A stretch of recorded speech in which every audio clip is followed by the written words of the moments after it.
Mycological Society had me give a similar presentation, and I've kind of tweaked it a little bit for some of the things for you guys, mainly because I thought Craig might be here and might be like asking more questions. So I want to make sure I had all my bases covered. My day job is Bioreactor Laboratories, and I do basically hands-on training in biotech for high school educators and a lot of community colleges. And since my background is in genomics, I end up doing a lot of kind of this DNA barcoding work with them. We already covered my background, which is always important anytime you have a presenter, because it's really important to know where the biases from your presenter are. And biases, right, can be good or they can be bad. So it's good to be aware that I am very genomics focused and had a teaching history prior to my current role. So if we're talking about fungi, you guys, of course, being Mycological Society, are very kind of well aware of, or you might be well aware of, where they kind of sit in the giant tree of life. They're much closerly related to us than to plants. But if we think about the entire biodiversity of the planet, these are still just very, very small slivers of the entire pie. One thing I am going to do, whoops, I forgot to do briefly, is let me pop out of this really quick. I'm going to grab, just because I saw the chat go up and now that most everybody's here, I'm going to put a copy of the presentation in the chat, so that way you guys have access to it, because there are some links there that you might want to follow later on. So just be aware that that is now in the chat, and you can easily pull that information out if you would like. So for the most part, when we think about mushrooms, we're looking at just a very even smaller branch of the kingdom fungi. We're mainly talking about basidiomycetes and ascomycetes. And so this is where most of the DNA sequencing work that I've done with high schools and groups have come from, and that's mainly because these are the easy things for us to get our hands on, see, and this is traditionally what most mycological clubs are interested in. There's very few mycological clubs that you go and they're like, we're really into chytrids. What do you have for us? It's just not as easy to get folks excited about those unless they're trying to save their local frog populations, etc. So these molecular approaches to taxonomy that I'm going to talk about how to do are a relatively new kind of jump into the way that we think about taxonomy. Traditionally, we've taken how things look, compared the different kind of macro features to then figure out how these things are related to each other. You know, and this would be like my former college roommate who got his master's, counting the number of hairs on the hind legs of scorpions to figure out who's related to who. These worked really well for kind of setting up who was related to who, but at some level they start to break down because we have a number of processes within biology that cause things to ultimately end up with similar structures. So this kind of convergent evolution that you'll see within many different kind of forms of life.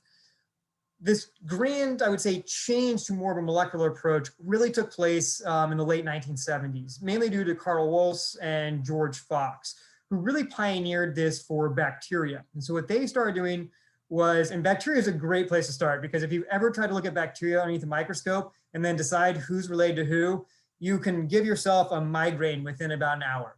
Because so many of them have similar shapes. If you're trying to figure out who's related to who just based on morphology, it's difficult. So then you go into chemical tests, you know, what are they eating, things like that. It's really complicated really quickly.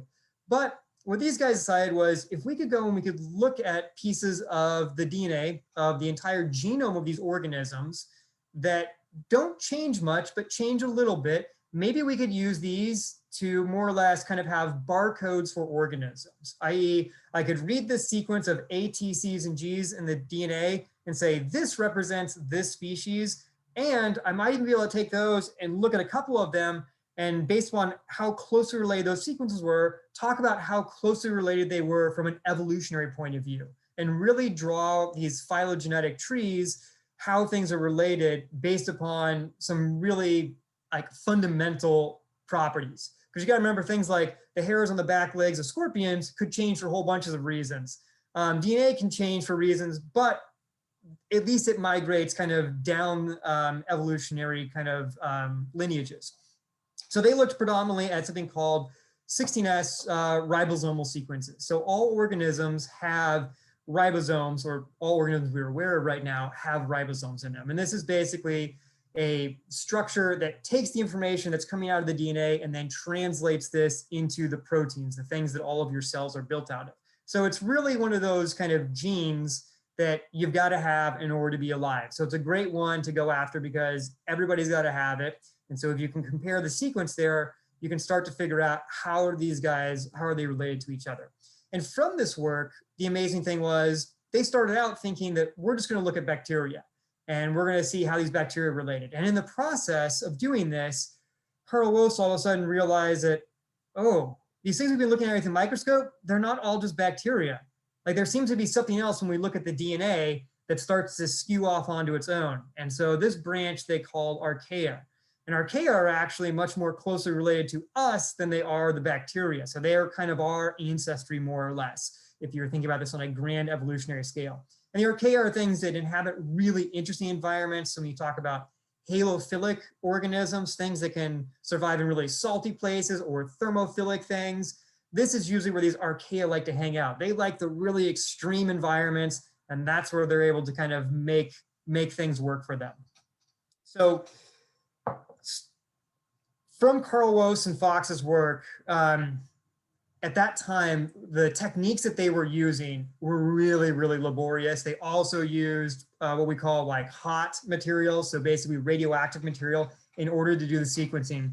And so there wasn't a ton of basically sequencing going on at the time to understand taxonomy. It was still one of these things that was only going on at the far edges of higher academia because it was so pricey and so technical to do.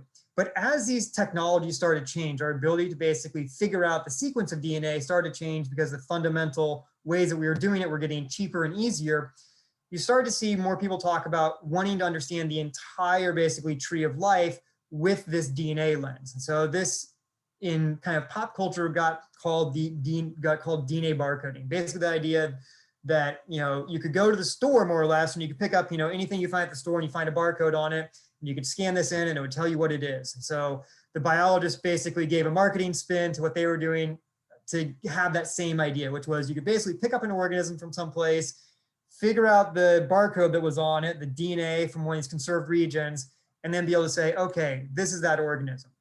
But in order to have that, you've got to build the database for that. So that's currently what a lot of scientific groups are working on right now, is sequencing these conserved regions from different organisms to kind of build this mega database that then people could go reference their DNA barcodes against. And this, you know, in theory is nice and clean, but when you get into some of the technical stuff about like which genes to look at and things like that, it can get a little bit more complicated depending upon which organism you're working with. There's this large project that was started from the University of Guelph that's the kind of the flagship that all of this is going underneath, which is called the International Barcode of Life Project. And so they kind of define protocols and primer sets, basically ways for us to get the DNA barcodes from these organisms.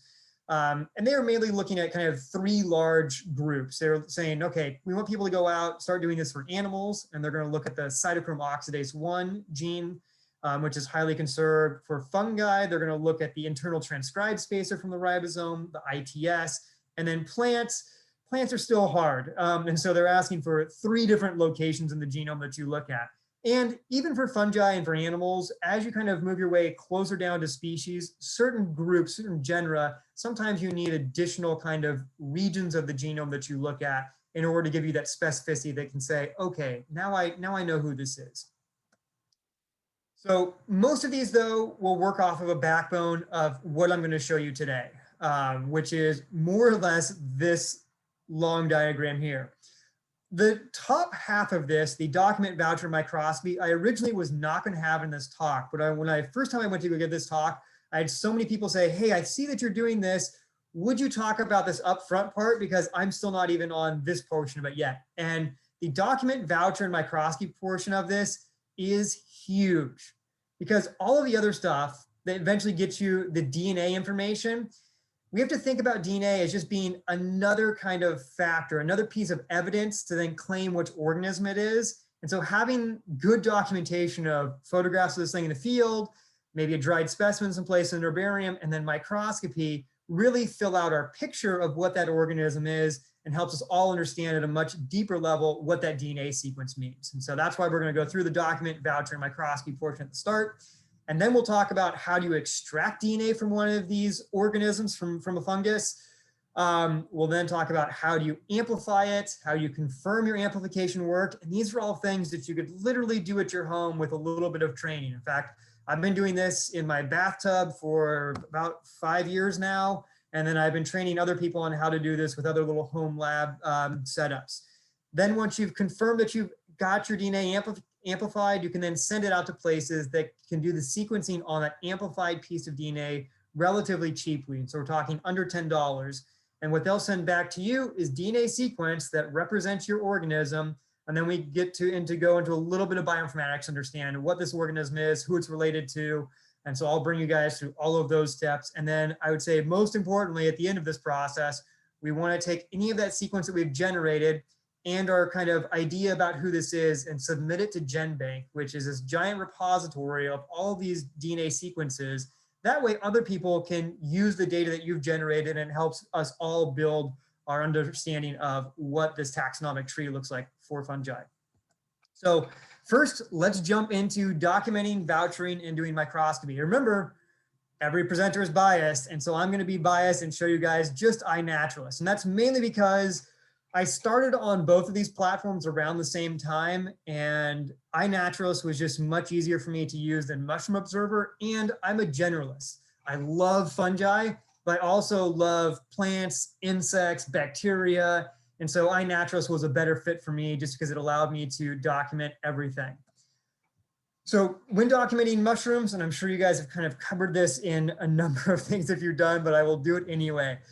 You want to make sure that you've got, I usually say with fungi, kind of at least 5 photos for your Mushroom Observer or for iNaturalist, because you want to get something that's a full body shot of your mushroom, top of the cap, gill attachments for your basidiomycetes, and then also a good look at the stipe base. And I mean, this is really key, of course, for amanitas, but this is also a big deal for things like anoscebies.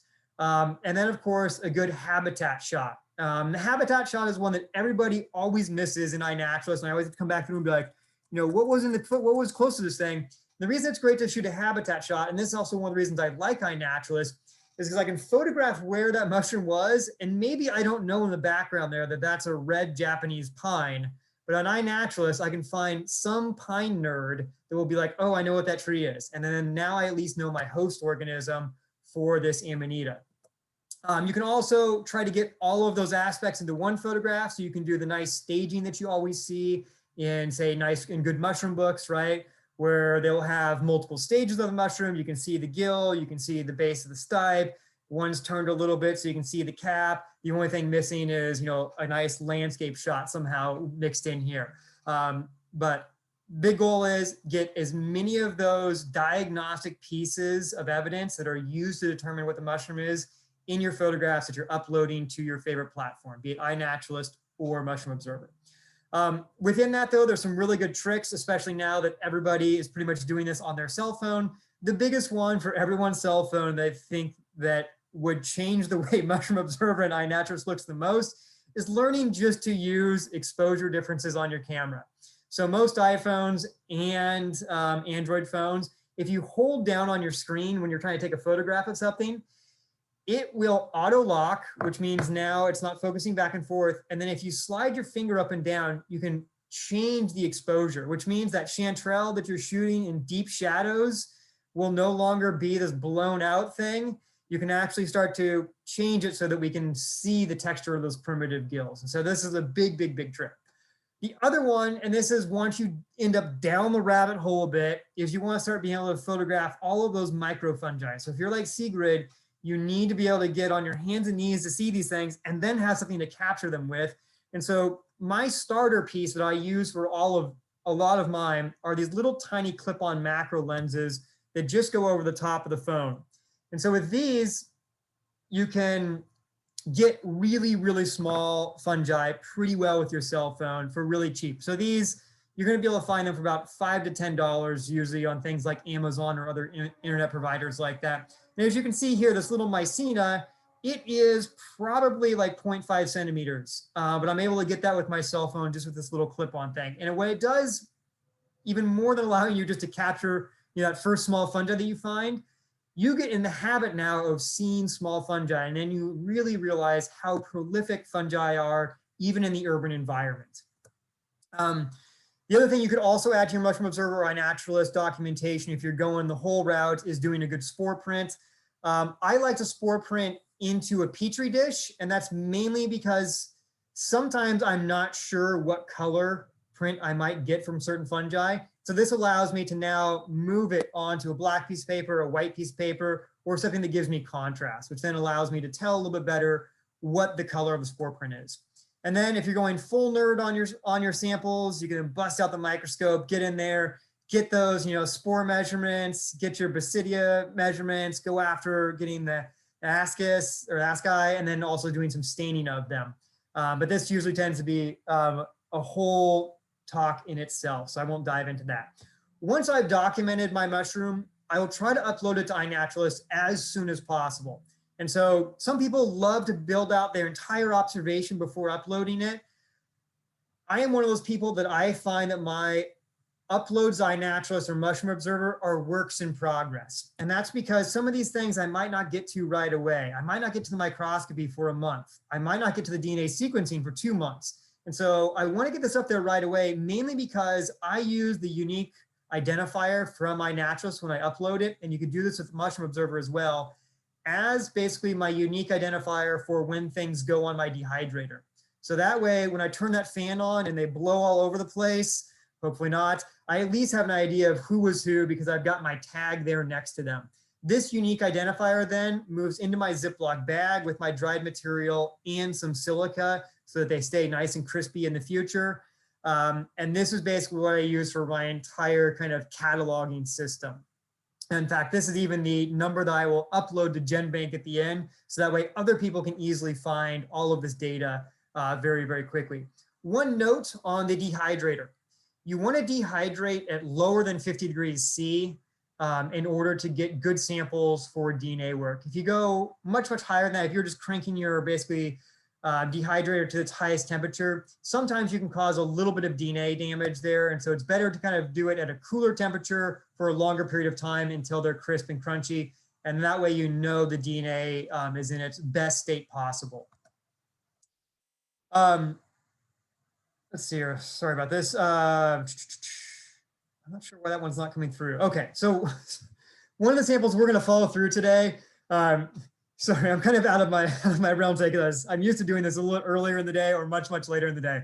So we're going to follow this kind of observation through the process. So this is actually one of Fundus's rare 10 from the West Coast this year, which was a series of mushrooms that we were trying to find and make a DNA sequence for and vouchers for. And so you can see this is one I've uploaded to iNaturalist. I've got my unique identifier. I then put it into my own herbarium on iNaturalist by building an herbarium field where I can put in my number and then I can say which herbarium it's in. So I put in Damon Tighe's personal herbarium. And now the beauty about iNaturalist is anybody can click on Damon Tighe's personal herbarium and they can see everything that's in my herbarium right now, which has actually been really helpful because I've had a couple of researchers that will come to me and be like, hey, I'm studying this mushroom. Do you have, actually, I already saw that you had this because I was creeping on your iNaturalist. Can you send me this Daleomyces? And in fact, it's kind of funny I speak about that one. Somebody from UC Berkeley just picked that up from me last week to do a full genome sequencing on, which I'm really excited about.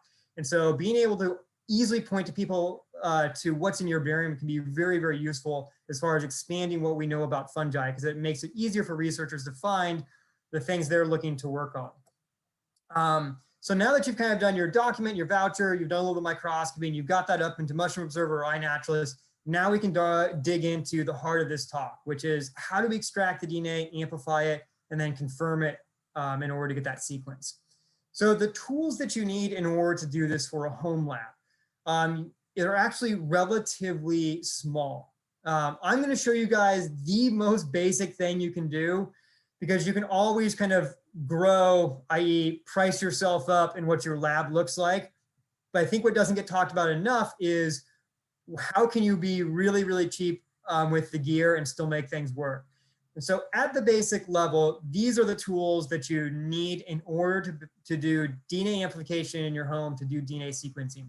You need what's known as a micropipette. And this is basically the monkey wrench of molecular biology. This is what every molecular biologist uses in order to set up all of their reactions. And all it is, it's a simple kind of piston system that allows you to dial in very small volumes of liquid and then move them around. We also are going to use microcentrifuge tubes and PCR tubes. And these are ones that are sterile, that have been usually sterilized either through high pressure or through gamma radiation. We also are going to use a series of reagents, and this we'll dig into a little bit later once we get into the actual PCR construction. We will also use a device that's known as a thermal cycler. And this, if you break down the Latin, it tells you exactly what it does. All it's going to do is change temperatures and cycle them. And this is going to allow us to manipulate these molecular tools that will allow us to amplify the DNA.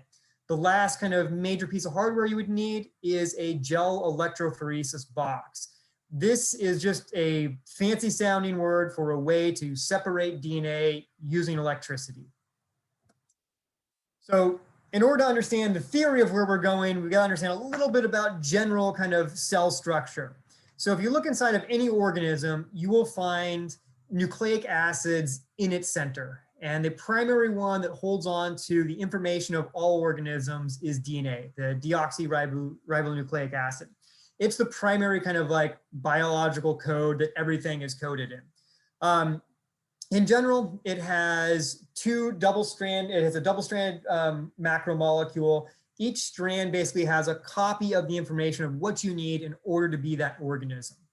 If we were to look at each one of those kind of strands, they're built out of what we call bases. And so there are four basically bases, the A, T, C, and G. And the big thing about this macromolecule is, and the reason that everything uses it is a really safe storage macromolecule in that it doesn't break down super easily. It's relatively tough, which means you could heat it up to 190 degrees C before it actually starts to break down. Around 100 degrees C, though, what will happen is that double-stranded piece of DNA will actually start to unzip into single-stranded pieces of DNA. And those single-stranded pieces of DNA are not as stable. And that's why those can start to break down once you get up to 190 degrees centigrade. It's soluble in water. It's not soluble in ethanol, which will be important for some of our processes. And it's susceptible to biological degradation via enzymes. So a lot of enzymes produced by bacteria, fungi, our cells are really good at breaking down DNA because it is a primary basically building block of all organisms. And so if you can break the stuff down, you don't have to build it on your own. And so that's why pretty much every organism has a class of enzymes that are constructed around just breaking this macromolecule down and utilizing it. It also has an overall negative charge. So if we think about it like in the chemistry sense, it has an overall negative charge to this molecule, which we will use to manipulate it later on. If we now think about fungal cells and where their DNA is located, it is not only inside the fungi, which has a cell wall of recalcitrant kind of materials on the outside. Then has a cell membrane. It then also has a nucleus, another small compartment inside of that then finally has the DNA inside of it. So if we want to get at that DNA, we've got to get through a couple different layers of stuff in order to get access to it.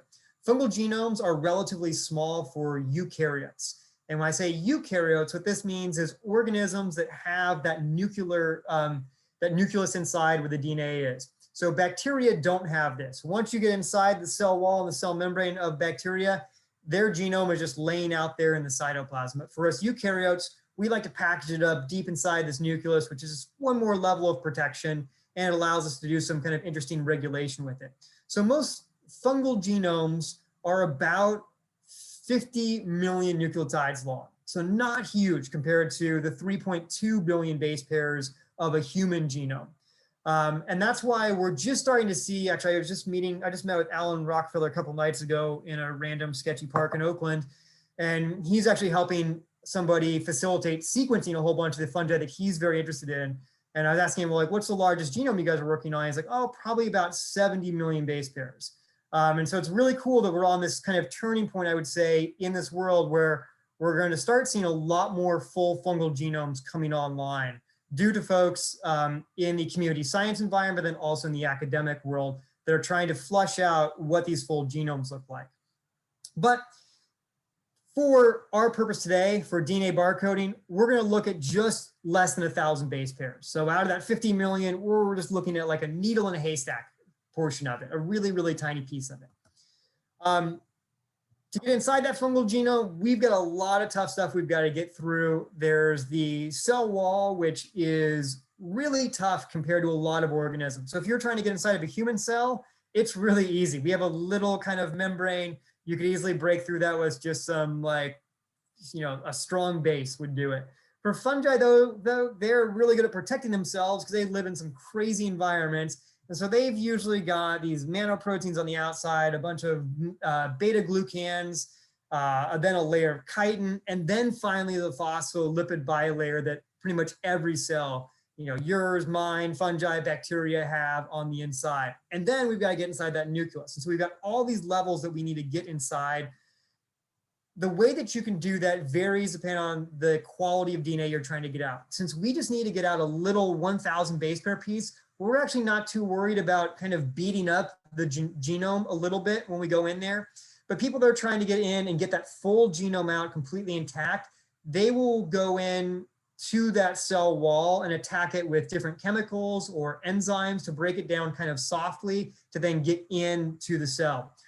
For the home lab, we're just going to use physical force to just break our way through that external wall. And that will give us access to the DNA in good enough shape for us to be able to generate DNA barcodes from it. So those little 1,000 base pair sections out of those 50 million nucleotides. So for the home lab, more or less, this is what you're doing. You're usually crushing up your mushroom. You're then heating it. And then you will spin it or let it basically settle and then transfer off just a little bit of material at the top. So in a micro level, if you were to think about what's going on there, is we're basically separating out a couple cells from our mushroom.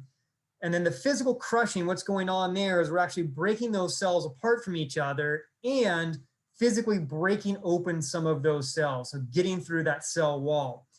Adding heat to the system, what that does is it adds more energy in and basically causes things to vibrate until they kind of crack open more, helps us also open up the nucleus a little bit more. And then the reason that some people will spin it or let this thing settle is we're letting all of the big debris now, that cell wall stuff, kind of settle to the bottom. And the DNA will more or less be floating up in our liquid layer of water, or if we're using some sort of extraction solution, it'll be floating up in there. We can now pull that liquid off, and that will have the DNA that we're interested in it. The micropipetter, that's where this first comes in, is going to be in kind of the manipulation of these small amounts of liquid. And from a visual point of view, this is the most bare bones extraction of DNA you could do at home. And so this is kind of where I started my home lab around, was this technique, just because I wanted to see, could I do this without ordering really fancy reagents, and how frequently would it work? And so what this looks like is I will take a little tiny bit of my mushroom, and that little tiny bit there is like what I can grab basically with kind of 2 forceps grabs off of the cap. So really, really tiny.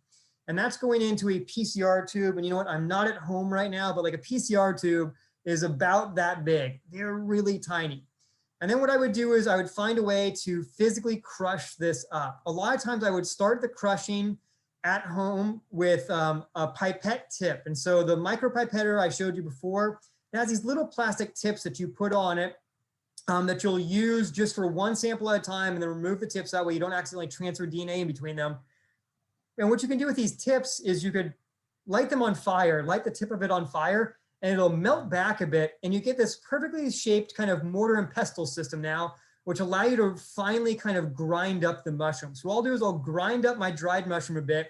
I will then add, if I'm doing my most bare bones technique, I'll then just add sterile water to this. And I found that if I just get actually distilled water from the grocery store, it comes clean enough that I don't have to worry about exogenous DNA coming in there. So I can actually just use that.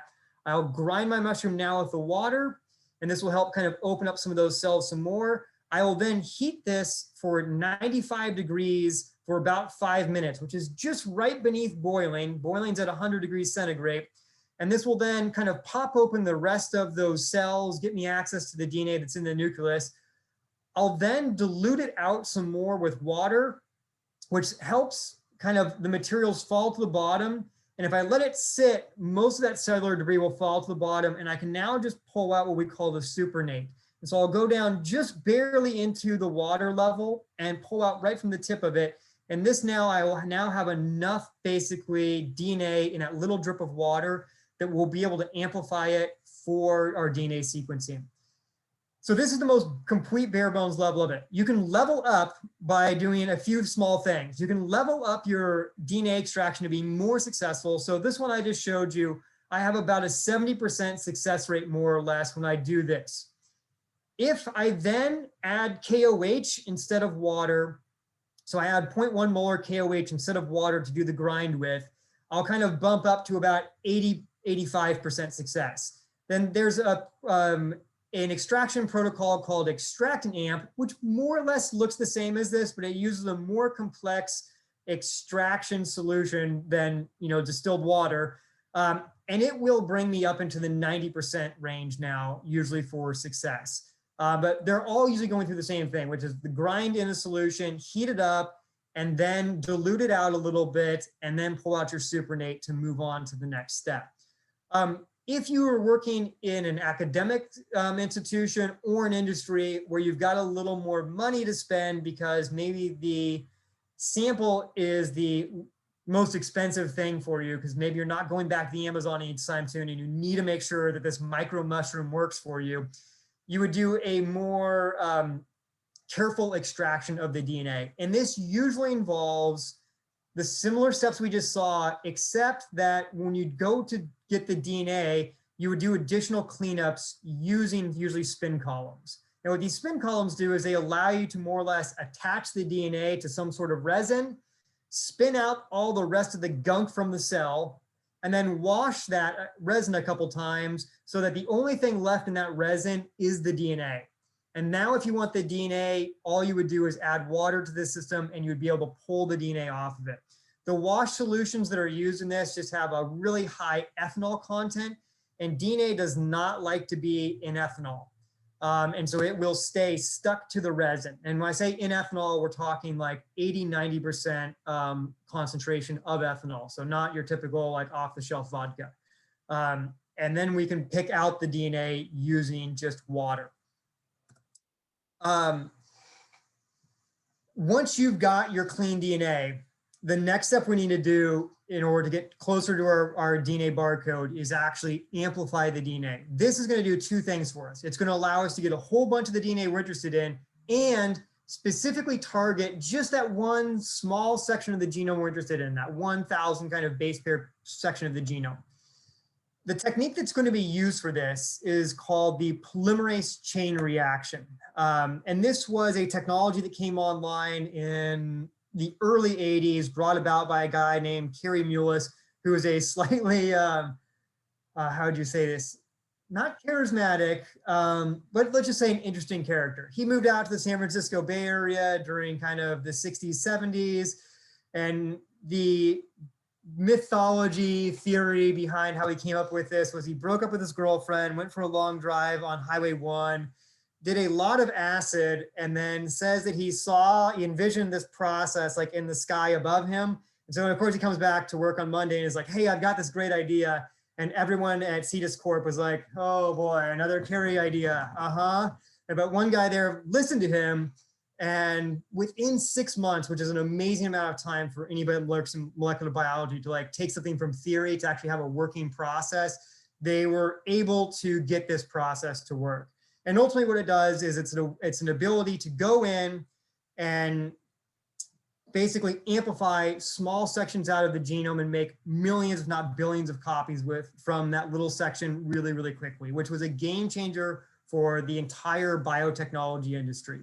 What it's based upon is how DNA normally replicates inside of cells. And so your DNA inside your cells uses an enzyme called polymerase. And if we were to break down the Latin on that, poly means many, mer means unit. And anytime you see ASE at the end of a biology word, it means enzyme. So a protein that has a function that takes one thing and turns it into another.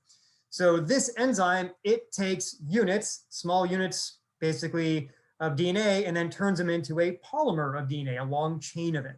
And so the polymerase chain reaction has this enzyme at its core. It has DNA building blocks, DNTPs, and then it has primers. And what primers are, they are small pieces of DNA that match sections in the genome. And so for the section we're going to look at for most fungi, it's known as the ITS, the internal transcribed ribosomal gene cluster. And what these primers are going to do is they're going to be, 20 to 24 base pair pieces of DNA that exactly match the sequence at either ends of this kind of loci, the ITS region that we're interested in, which means that these can go and stick to that piece of DNA.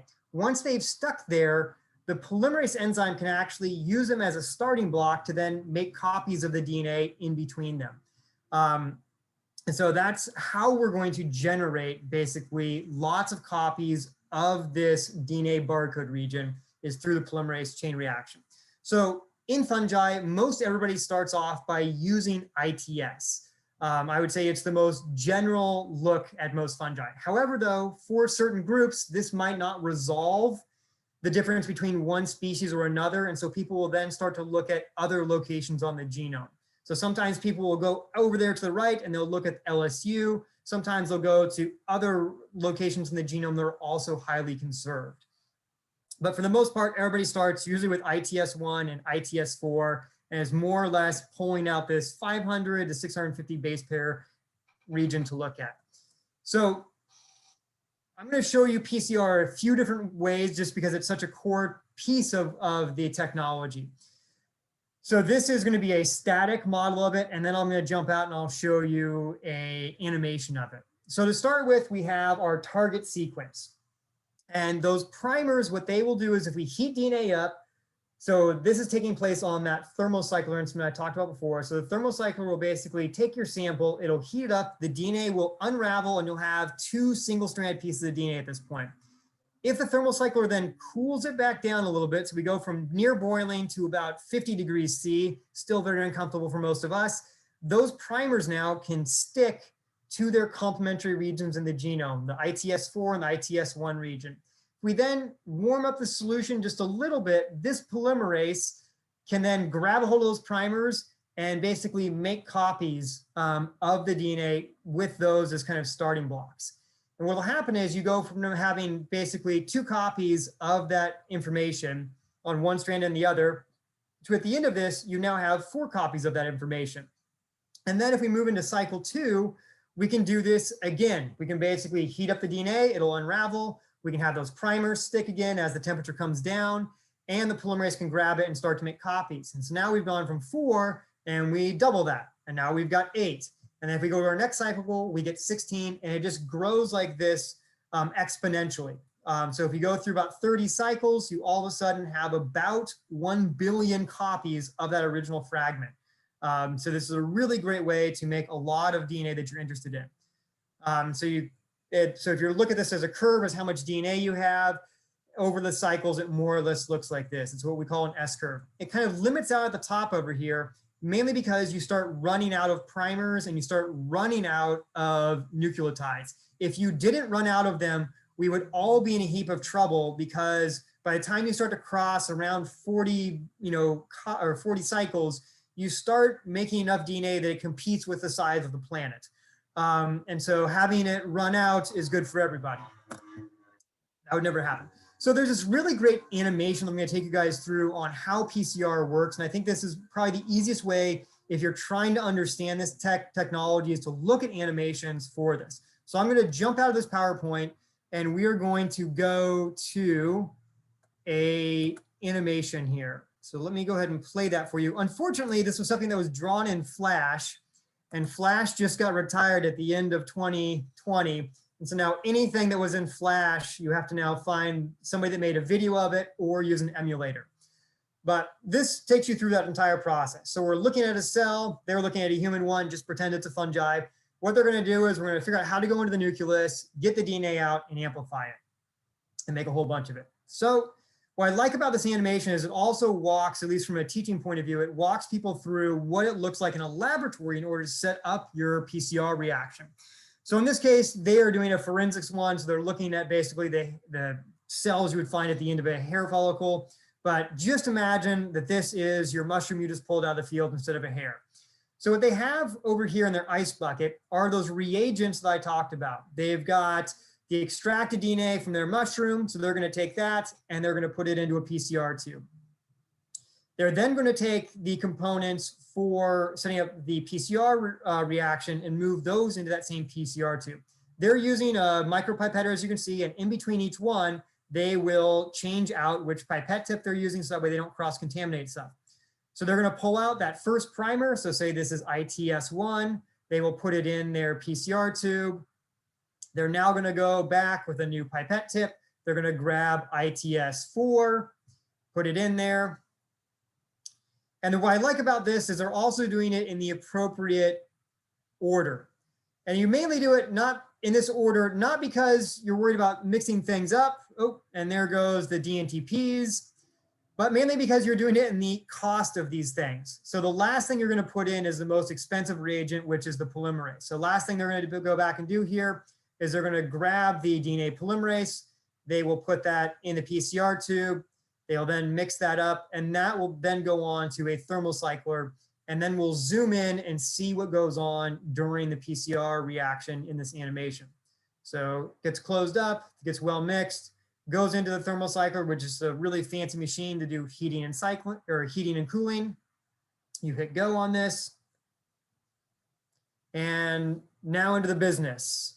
If we zoom in, there's our double-stranded piece of DNA. There's our ITS region we're interested in. Thermocycler heats up to 95 degrees there on the left-hand side, and what will take place is that double-stranded piece of DNA will unzip. When it's unzipped now, those primers can bind to their complementary regions as the temperature comes back down to make that thermodynamically possible for them. And then after those bind, it will heat up briefly just a little bit, which makes this polymerase active. This polymerase will use those as starting blocks, and it will start to make a copy of the DNA strand in front of them, going from 5' to 3' direction. Basically, just understand that it's going one direction only.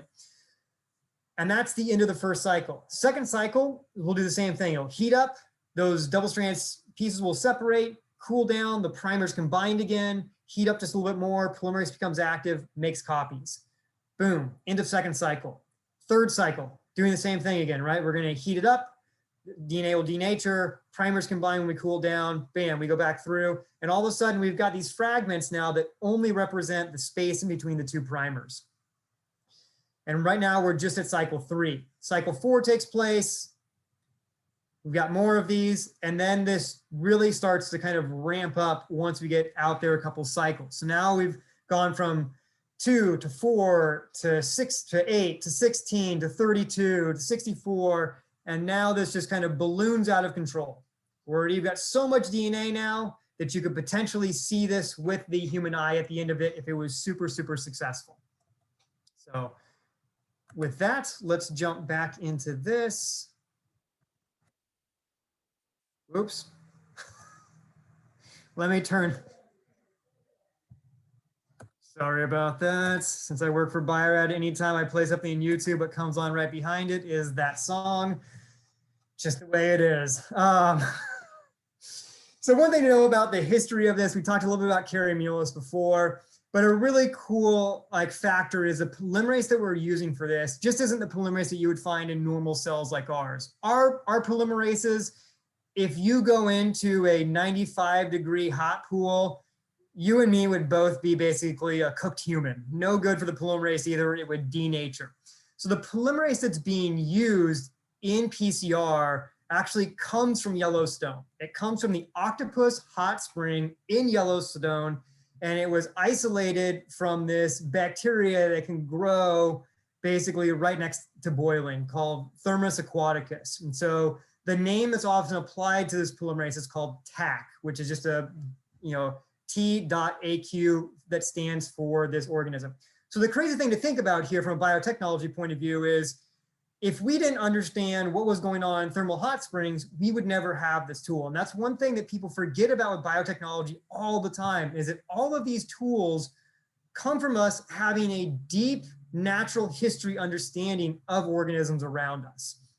It's also probably why the United States has a big jump on biotech compared to a lot of other countries, is because we have Yellowstone. The only other country that has as many kind of, thermal features as this is basically Russia and Greenland. Oh, sorry, Iceland. Sorry, and they just didn't happen to be in an industrial maturation at the point the United States was to then take advantage of all of the organisms that live in these places.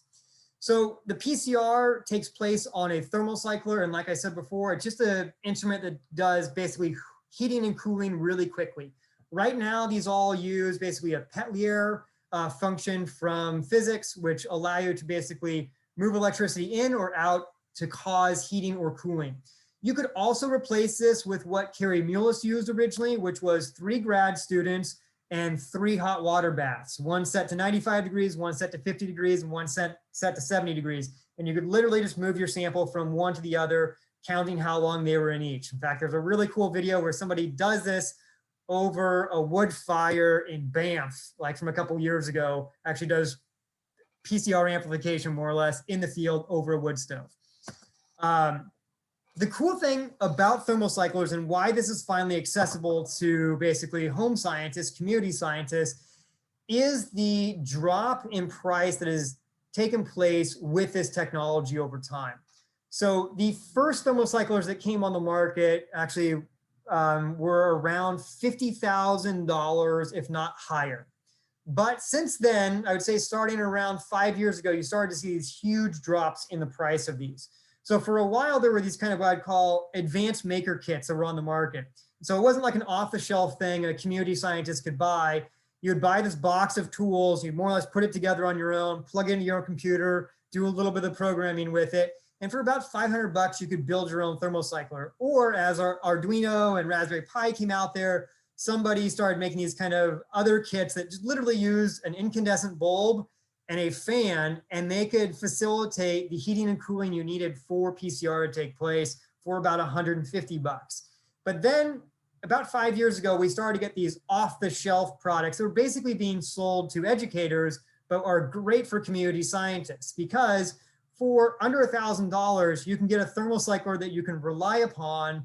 You don't need to know how to do programming. You don't need to have to get in there and solder or anything, but it allows you to do PCR at your home. And you can do usually somewhere between 8 to 16 samples at a time, which from a community scientist point of view is usually about as many as you need to run on your own at one time. And so some of the companies involved in this are Mini PCR, Bento Labs, and Mini One. And also the Odin now has a number of these ones that are out there too. I would say Mini PCR and Mini One though are the ones that if you're looking at starting your home lab, these are the ones that I've found to be the most reliable systems. I've bought a whole bunch of the other systems because I'm a nerd and into this stuff. And the other ones, I can get them to work, but it's also a lot of like troubleshooting, where with Mini PCR and Mini One, I haven't had to really troubleshoot their systems at all. They've been really fantastic.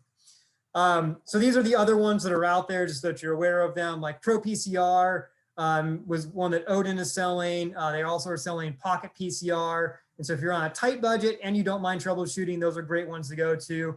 And then because I work for Bio-Rad, I have to put this in there. If you want to scale up and you're doing this within an education format, I can usually find ways to get you an education price on one of these ones. We'll do 96 at a time. So if you're really kind of scaled up and doing a whole bunch, that's the way to go. But Mini One and Mini PCR, I think, are the things to look at if you're trying to start your own little home lab. Okay, the reagents involved. Where do you get these things from? So the primers are one of the components that is, I would say, easiest to get. It's easiest to convince someplace to sell you primers if you're just a random person off the street. So I've been buying mine predominantly through IDT, which is where I bought stuff when I worked on the human genome. And when I tried to buy it for the first time, from like my home in Oakland, they were like, I got a phone call from them one day and they're like, I saw that you're trying to buy primers. What the heck? You're in an apartment complex. And you have to explain to them like, oh, I'm a home scientist. And once you talk them through what you're doing, then they were good at green lighting your account, and it was easy to order them kind of going forward. What you receive from most of these vendors that will sell primers is you receive basically DNA primers that they've made for you. that are dried, lyophilized. And so they show up completely dry, they're very stable. And then what you do in order to get them to a working solution is you're going to dilute them with sterile water. And then once you dilute them with sterile water, you'll want to either keep them in the fridge if you're going to use them within the next month or so, or freeze them. Predominantly, I like to keep my stuff at -20 and not in a freezer that goes through freeze-thaw cycles. Because freeze-thaw cycles are really tough on biological things like enzymes, like DNA. And so having just a deep freeze is the place to put those. The other piece of reagent material that you need in order to run PCR is a master mix. And so this is what contains your Taq polymerase, the DNTPs, those building blocks, and then all the buffers in order to make PCR work. There's a whole bunch of vendors you can buy this from now. The ones that are most easy to buy from a home lab point of view is Josiah Zahner's. The Odin will sell you these. They also now are carrying the primers too for ITS. And so it's easy to buy both those things from them. Carolina Biological also will sell these. And if you just tell them, oh, I'm doing this within a sort of like a community education thing, they'll sell them to you. GeneWiz also does sell these now. And this is one of the companies that does sequencing. And so they've basically made it where they're like, they can be their one-stop shop. You can get your sequencing done there, and you can buy all the reagents you need in order to run this. Biorad, the place I work for, will do this, but they only will sell directly to somebody that has like a nonprofit or is in a school. But with all these things, you can put them in the fridge for a couple of weeks if you're going to use them right away, but it's best to freeze them not in a frost-free freezer. So I would invest in buying just like a little -20 freezer that goes under a desk, or like one of those cold meat lockers that people buy for like storing their hunter goods for months on end. Typically, what the thermal cycler is doing kind of goes through this amplification cycle. And then this are the typical reaction conditions that you need for those materials. So that's the normal concentration of the primers that you would see, the magnesium, DNTPs, and Taq polymerase. Stuff most of you guys don't need to worry about, but if you ever do, feel free to email me. I'm easy to find. Just type in Damon Tighe to the internet. I'm the only person with that name, so it's easy to find me again.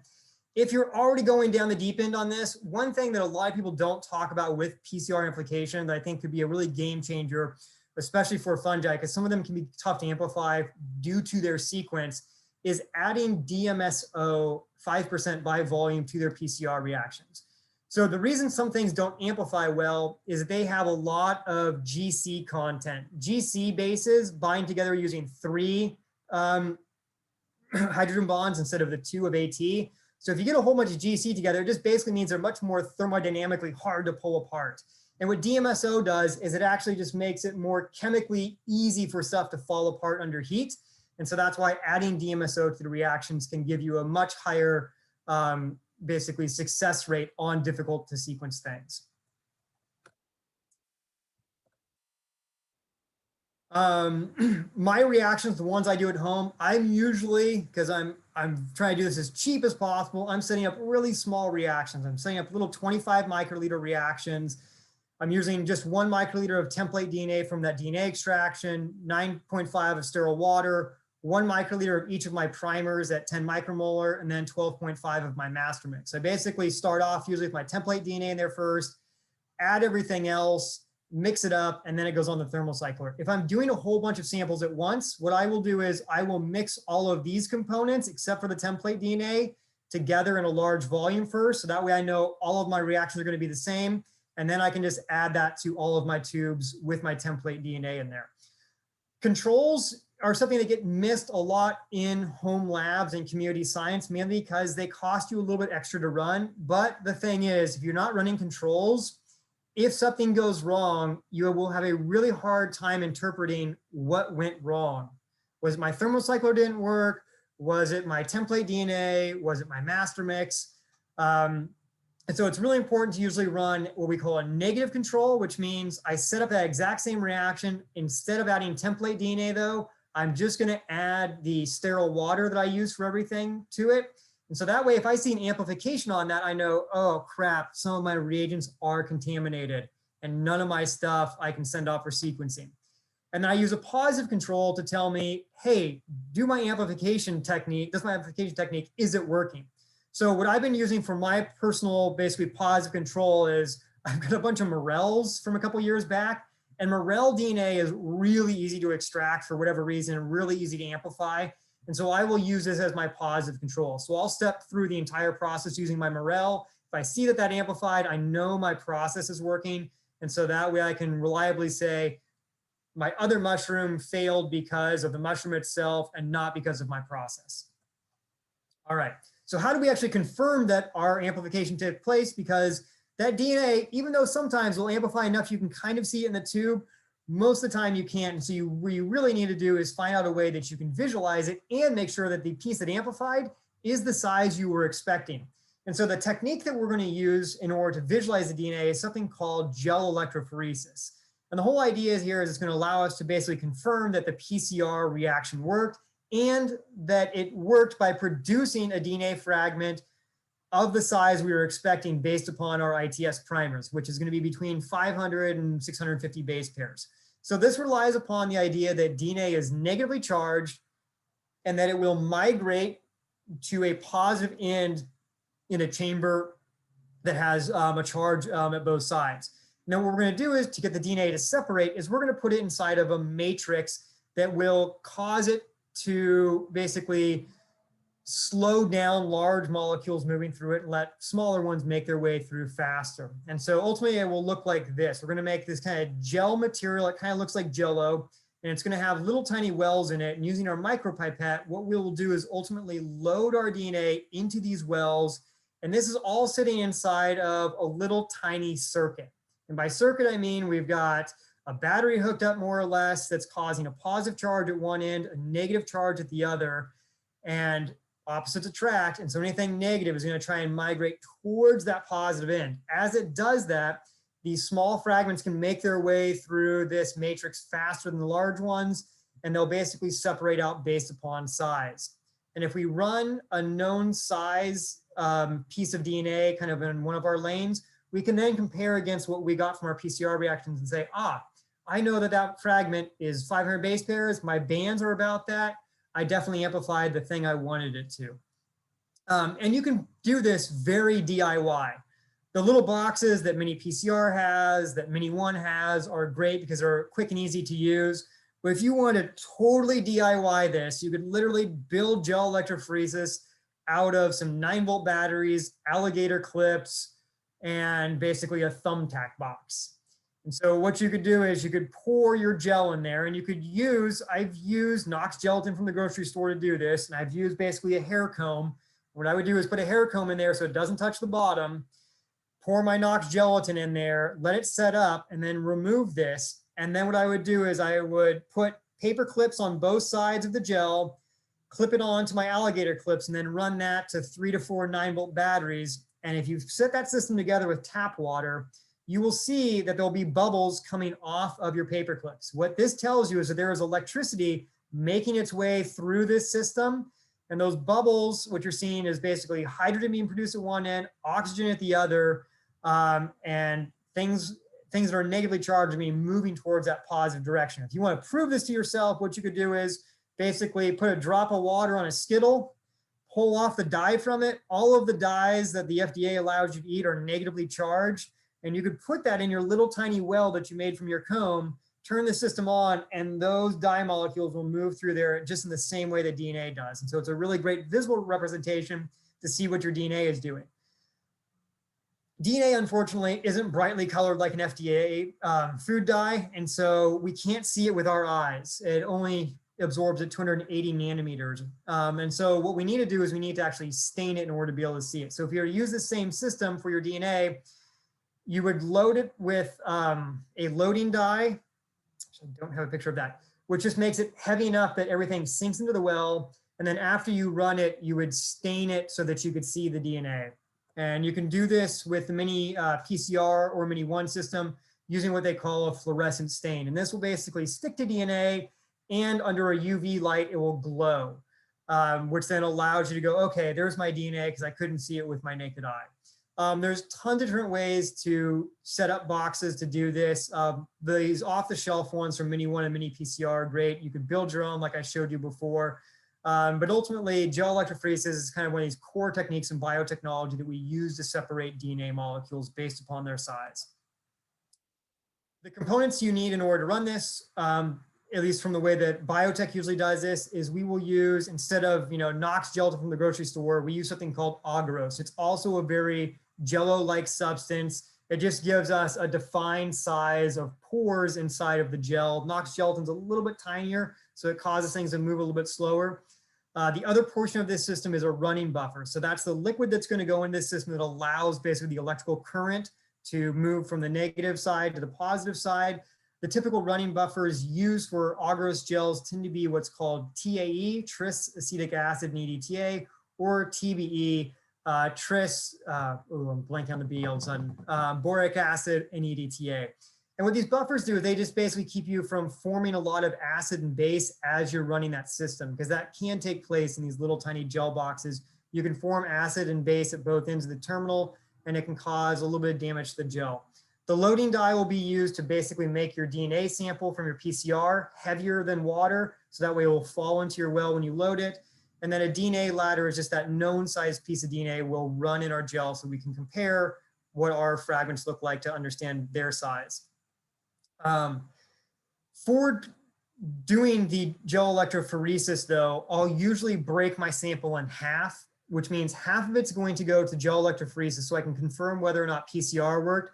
And the other half of my PCR product, I'm actually going to put in the fridge or in the freezer. So that way, if my gel electrophoresis works, I see a band at 650, 500 base pairs, I can say, oh, that worked.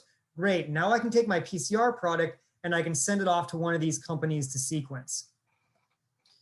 And just to kind of give a visual to that gel loading, so that DNA loading dye is going to make it so that when you add it to the system, the material will fall into the bottom of the well in the gel.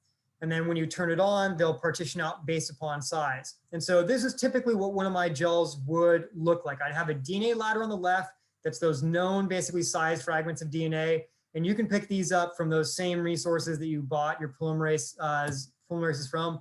I'll then have my controls, my negative control, my positive control, and then the samples I'm looking at. And so let's kind of walk through how I'd interpret one of my gels. Okay, first thing I check, did my DNA ladder work? Because if my DNA ladder didn't separate, it means that something horrendously has gone wrong with my system, and I need to look at my gel box setup. Then I look at my controls. First things first, negative control, is that completely blank? Yes. Okay, I don't have cross-contamination going on in all of my materials. Positive control, I do see that I have a band there, and it's between 500 base pairs and 700 base pairs. This tells me, yes, my process is working. So now I can start looking at my samples and deciding if I have samples I'm going to send off to one of these companies to do the sequencing. So sample number one, man, that looks just like my positive control. I know that one worked. I'm marking on my sheet. That's one of the ones I'm sending off. Sample two, oh, interesting. It's a little bit higher. Well, you know what? It's still within that general range I would expect for ITS, somewhere between about 500, 650. I've even seen some come through it closer to 700 now. Okay, that one's good. Sample three, ooh, it's not quite as dark. So I don't have as much DNA. So the intensity is going to tell you how much DNA is there. So that one, I might try to amplify again, or for the most part, if you're using one of these UV fluorescent stains that are sold by these companies, the level of sensitivity they have versus the level of sensitivity that's going to be needed for DNA sequencing is at so much so that if you're seeing any sort of band there, you should be able to send it off and not sweat about getting DNA sequence back. You'll get something back. However, if I go to lane 4 there, I see a band, but it's way down there, kind of closer to 100 base pairs. What that tells me is I did not actually get amplification. What's going on is I'm actually having my primers stick to each other, and they're just kind of making a smeary mess at the end of my gel. So number 4, I'm not going to send off. That one didn't work. Number 5 there, I'm seeing multiple bands. This tells me that my primers are basically landing in multiple places, and if I send this out to be sequenced, I'm just going to get a messy sequence back, and so I'm going to pass on that one. I might try to go back and re-amplify this at a different time. So 1, 2, and 3, good to go. 4 and 5, I'm going to try them over before sending them off for sequencing. However, though, if you're going through your controls and you see that negative one comes up with something, you can now not trust any of your other bands, even though you know, lane number 1 or sample number 1 looks great there. Because I had that band come up in my negative control, I don't know that when I send that out that I'm not just going to be seeing whatever my contaminant was. And so that's why you really want to do that negative control. And if your positive control doesn't amplify, most likely all of your samples haven't amplified. And so what you want to do is go back and look at your master mix to see if it's dead. Make sure you added your primers, make sure your volumes are correct, and then check your thermocycler. Like turn your thermocycler on, like with your heating and cooling, see if it's actually doing that or not. All right, so once we've confirmed what I'm going to send off for sequencing, I'll then package it up and I will send it out to one of these companies that will take PCR products and more or less turn them into DNA sequencing information for you.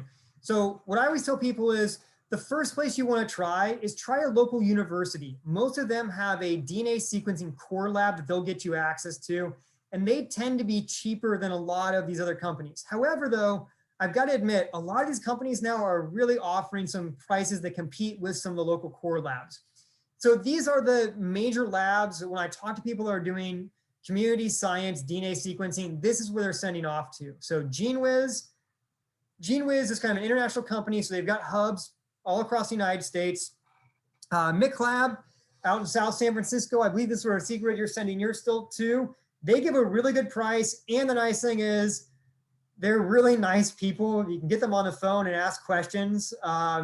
And they're very, very helpful. GeneWiz is too, but it's definitely more of that corporate feel of being nice to you. Eurofins will also do sequencing. That's where Alan is doing his sequencing now, but that's because Alan Rockefeller is doing like 96 samples at a time. So he gets a whole bunch of his together, batches them up, and then sends them off to get kind of a discounted price for doing a large group. I've been using Sequotech, but that's mainly just because they use one of my former instruments I used to work at the Joint Genome Institute with. So I have some nostalgia, and that's the main reason I use them. But I have been starting to use some GeneWiz here and there when Sequotech is kind of swamped. So you've got plenty of options of where to go to. What I always say though is give them a call and talk to them first, and then decide based upon your conversations you have with them if you want to kind of go forward. So what this usually looks like is you're going to take your sample, you're going to label that up, you're going to parafilm it, and all parafilm is kind of this waxy paper that's going to make sure that that tube doesn't open up in the mail when you send it to them. And depending upon the company, you might have to send them the primers that you use in order to do the PCR amplification. Most of these places now, like GeneWiz, I think McLab, Sequotech, most of them have ITS 1 and 4 in-house. And so you can literally just send them your sample and say, use ITS 4 and ITS 1 in order to do the sequencing on it, and they'll just use their primers in-house. The more samples you can send them at a time, usually the better pricing you can get.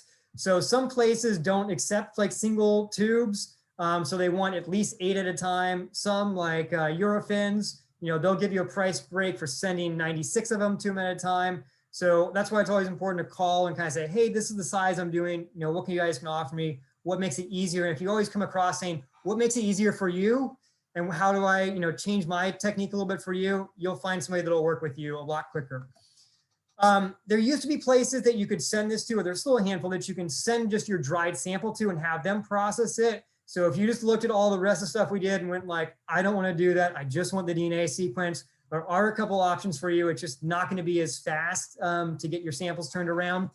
So Avila Lab out in Spain will do it for, it depends on how the euro is doing against the dollar, but somewhere between like 30 and 40 bucks a sample. And you can just send them dried specimens, and then within a couple months, usually they'll get you DNA sequence back, but it really comes down to what their load is. Stephen Russell for a while used to offer this in the United States, and for 20 bucks, he would get you sequence back, but Stephen's transitioned over to doing some new stuff. So he dropped this service, unfortunately. It would be fun to get somebody just in the United States that was doing this again, kind of full-time on dried specimens. When you send stuff to places, if you're sending them a PCR reaction, this is what they're doing in the background. For the most part, most of them are doing some sort of cleanup on your PCR reaction. That's mainly because the PCR reaction you're sending them, it's got the DNA sample in there that you want to get sequence from, but it also has some of the garbage left over from your PCR reaction. It's got the polymerase in there. It might have leftover primers. It might have some DNTPs left. And so there's kind of two modes that they'll do for doing cleanup. One is exosap, where they just use enzymes to basically degrade any primers that were left over. and to get rid of some of the DNTPs, stuff like that. And then the other one is some of these companies will run basically a spin column cleanup, kind of similar to what you could have done at the beginning there for PCR. It's basically just a way to isolate just those PCR fragments, wash away the primers, wash away the polymerase, et cetera. So that way they've got purified sample of your PCR product to work with. Then what they're going to do is they're going to use those same primers, and they're more or less going to set up what I like to call a souped up PCR reaction that's known as a Sanger reaction. And all that's going to do is going to allow us to basically read the DNA sequences between those two primer segments. This is all based upon the Sanger sequencing that was developed by Fred Sanger. You know, Smarty Pants has 2 Nobel Prizes under his belt. And this actually, he developed this prior to PCR, which means that Kerry Mullis actually kind of stole PCR a little bit from some of the stuff that Sanger was doing. But ultimately, the way it works is you have a primer that you're going to start your reaction with. So instead of 2 primers, we're just going to start with 1. And you're going to use a polymerase again. You're going to heat it up so the polymerase can get active. And it's going to start incorporating individual base pairs, DNTPs, and then randomly every once in a while, it's going to incorporate a DNTP, a building block of DNA that now has a large dye molecule on the end of it. And we have one that corresponds to basically each nucleotide, so A, T, C, or G. And this dye molecule is so big, it causes the reaction to terminate. And so we end up getting is this little fragment of DNA with a giant dye molecule at the end, and its color can tell you which nucleotide was in that position. And so if you do this a whole bunch of times on your PCR fragments, you can more or less generate fragments of various sizes with nucleotides that tell you what, or dye molecules that tell you which nucleotide was there. And if you could separate these all based upon their size now and just read the colors, you would be able to basically color pattern read the sequences starting from that primer. And so that's what Sanger sequencing is based upon. And let me show you a quick animation of how that works. So if we zoom in basically on our PCR fragment that we sent them, what they're adding is a primer, say ITS1, they're adding that Taq polymerase, they're adding the individual building blocks of DNA, DNTPs, and those dye-labeled DNTPs. So at 95 degrees, your PCR fragment denatures into single-stranded pieces of DNA.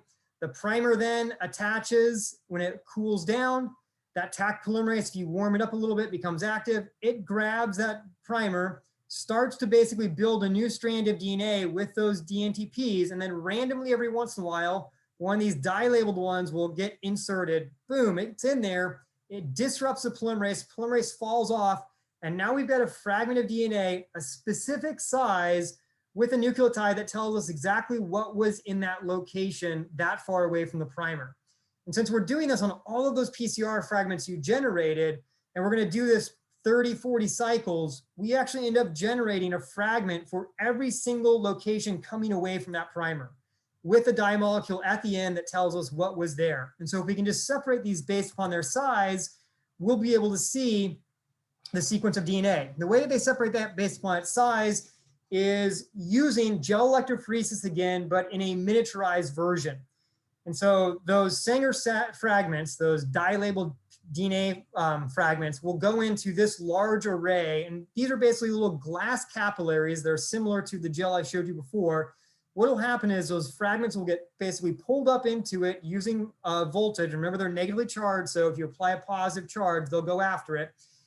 And on this system, they'll put a positive charge way at the far end of this glass array. So these DNA fragments start making their way through this gel, and they will separate out based upon their size, just like our gel that we were doing at home. The only difference is, in order to read this, there is a laser at the end and basically a little CCD camera. And so we'll get a fluorescence from the dye, the camera captures that, and your computer then can say, oh, I know what base that is. So what we're literally reading is the DNA sequence coming away from that primer that we started back in the Sanger reaction. And so that's how these companies are doing the DNA sequencing on your PCR fragments when you send it out to them. This technology, though, that you're getting access to now got started like in the 90s. And actually prior to that, we were doing something similar, but we were using basically hot labels, things that were radioactive. And this technology, the capillary stuff, is really what allowed the human genome to get finished in the 1990s through 2004. However, since then, there's been huge jumps in DNA sequencing technology. Just to kind of put some numbers on that, human genome, when we first got the first draft of it, took $3 billion and 10 years to do one draft of the human genome. Within about 5 years of that, because of the changes in technology, we could get a whole genome now done in 3 months for $1 million. And right now, based upon this Illumina sequencing, which is kind of the fourth pane over, you can get a whole human genome in about 3 days for under $1,000. So these technology jumps have been huge. And what you're getting access to when you send stuff out is still the stuff from that first human genome days, the capillary electrophoresis sequencers. And that's what's brought the price down. But I would say over the next 5 to 10 years, what we'll see is all of these radical changes in DNA sequencing will start making their way into the community science market. And I think the one that probably will kind of jump there the quickest will probably be nanopore sequencers. We're already starting to see people use these. And what these are is basically biologists got smart and they got the physics guys involved and girls involved and said, physicists, how can we do this? How can we do this really great signal detection to tell when different nucleases are there, nucleotides are there? So what they did was they punched a hole basically in a conductive metal, and they can push basically a DNA strand through there. And if they're running a current through this metal, what happens is every time a different base comes through there, it causes a different resistance, which causes a different voltage. And so if we can just read the voltage change as basically a DNA strand is going through this nanopore, we can actually figure out what the sequence is. And so this now, instead of being these really large instruments that cost millions of dollars, are basically, the sequencer is about this big. It's literally like the size of a USB drive, and people are starting to be able to do DNA sequencing out in the field, which means like DNA sequencing out in the middle of the Amazon rainforest, things like that. This will eventually make its way into the community science market. We'll see more people do DNA barcoding this way. And I think even more so, we'll start to see people produce full genomes using this technology. And so that's kind of like what's to come as far as the DNA sequencing world goes. From those companies, once they've done the sequencing for you, what they'll do is they'll email you back your sequence. And this can come in a variety of file types. Usually most of these places will send you what they call an AB1 file. So this is the original kind of trace file that came off of the sequencer. They'll send you a text file in a FASTA format, which is basically just the sequence in a text format. For looking at the if we're looking at the chromatogram, the actual like sequence that's coming off the computer, there's a multiple places you could go to find software that would process this. There's Finch TV, there's Sequencer, Snapgene, Genus, Mega. What I've been showing most people though is SeqTrace, because I feel like it is the most pared down version of all of these. All it was built to do is basically align 1 or 2 sequences, be able to look at the chromatograms, just look for errors, and that's it. A lot of these other ones have a lot of other bells and whistles, but it's easy for somebody getting started to kind of get lost in the woods with those. And so what those SeqTraces allow you to look at, what SeqTrace allows you to look at is the chromatogram. And what you're ultimately seeing is the fluorescence that was coming off of the sequencer. So all those little loops there I see represents one nucleotide coming off of the sequence. And the reason that it's like a loop like this, or a little like hill, and not just a single peak, is when it's coming off the sequencer, they're actually seeing like thousands of each one of those fragments. So they kind of migrate together around a little bell curve. When you're looking at these, you'll have the start of the sequence and the end of the sequence will usually be what we call messy, which means I can't see individual humps from individual nucleotides. And that's mainly because at the beginning, all these fragments are so small that they're migrating at the same time. And so the computer can't determine who's what, and they're all together. Same thing happens at the end of the sequencing run, is these large fragments start migrating together around the same time. And so they also are hard for the base caller to figure out what's going on. So the majority of your sequencing you want to look at is kind of like right in the middle. I'd say usually the sweet spot, if you're getting a raw file from somebody, is between 500 base pair, or sorry, 50 base pairs and 500 is where that sequence is just gorgeous, where there's not any underlying sequence competing with the traces. So SeqTrace, you can pull off of, this was a tool that Google built when Google thought it was going to get into the genomics world in like the mid 2000s. And so you can pull this from Google, from their archive. And it's really easy to use because there's not many bells and whistles. And so what I would do is I'd go in, I would say, make a new project. I'd tell it which primers I'm working with. I could show it the primer sequence. And then all I do is I show it where my sequence files are that I've downloaded from, GeneWiz or whoever. And then when I upload them in there, I can basically bin them together and say, this forward and this reverse read, this ITS1 and this ITS4 came from the same mushroom. I want to look at these together. And what it can do is it can basically align them together to see where the sequences overlap, which mean I can now go through and make sure that when I'm looking at an ATC or G, that it is that ATC or G. It's not being miscalled for some reason. And so what I'll usually do is I'll make a contig based on alignment of both those reads. And then I'll look through to make sure that in both of them, they're getting the same call in both sequences. And so as you can see at the far right-hand side here, when I get to the far end, my reverse sequence starts to be not very good. There's a bunch of ends that show up. Ends basically mean that the base caller is having a hard time determining which base that is, which ATC or G it is. And if I go in and I look at the sequence, what I start to see is this is where those basically traces start to overlap with each other.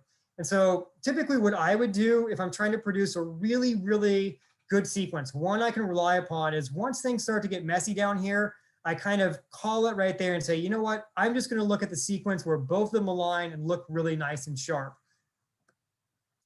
Then what I can do is I can kind of trim that up. So I am just looking at those things where I have really high confidence that all of those ATCs and Gs are right in that sequence. And I can export a working sequence. And that basically will look something like this. It's usually somewhere between 500 and 600 base pairs long. And that's basically what a FASTA file looks like. It's a little caret, a little title about what it is, and then the sequence. You can then take your sequence and go to BLAST to then figure out potentially what you have on your hands. What BLAST is it's basically the Google of genomes. It looks at GenBank, and GenBank is the world's largest repository of DNA sequences. And it basically runs this algorithm that takes your sequence, compares against everything else that's in there and says, what is this most closely alike? So the way this works is you kind of drop it in there. Luckily, there's not too many bells and whistles that you have to change in order to kind of get your first kind of rough look at what it is. So you can literally just drop your sequence into BLAST, go down the bottom and hit go for the first time. What you'll get out is then a list of things that the algorithm returns as being very close to the organism you were looking at. So in this case, I was blasting this Pachycodonia spathulata from the Fundus project from this last season in California. And immediately what I get back is something that makes me feel really good, or at least that we will have a good chance of knowing what this is. And that is that one of the first descriptions that comes back is something that I expected it to be, which I can kind of go, whew, this is not usually the case with mushrooms. Especially if you're going out there and going after interesting stuff, you usually get back a list and you're like, oh, okay, well, at least I think I might know the genus. Maybe I can dig into that right away. And so what I look for in my BLAST results right away is I look for the percent identity. This is how much of my sequence matches another sequence in GenBank. And I look for how long does it do that for? How much of the length does that do that for? So for this top hit, it matches 100% for 477 base pairs. That statistically is pretty significant. So I have a pretty good gut feeling that this is likely the same organism. So I can go through, if I click on that, it will allow me to then look like at a nucleotide by nucleotide, what that looks like. So for that first one where those match 463 of them, I can go through and see, yep, they all match.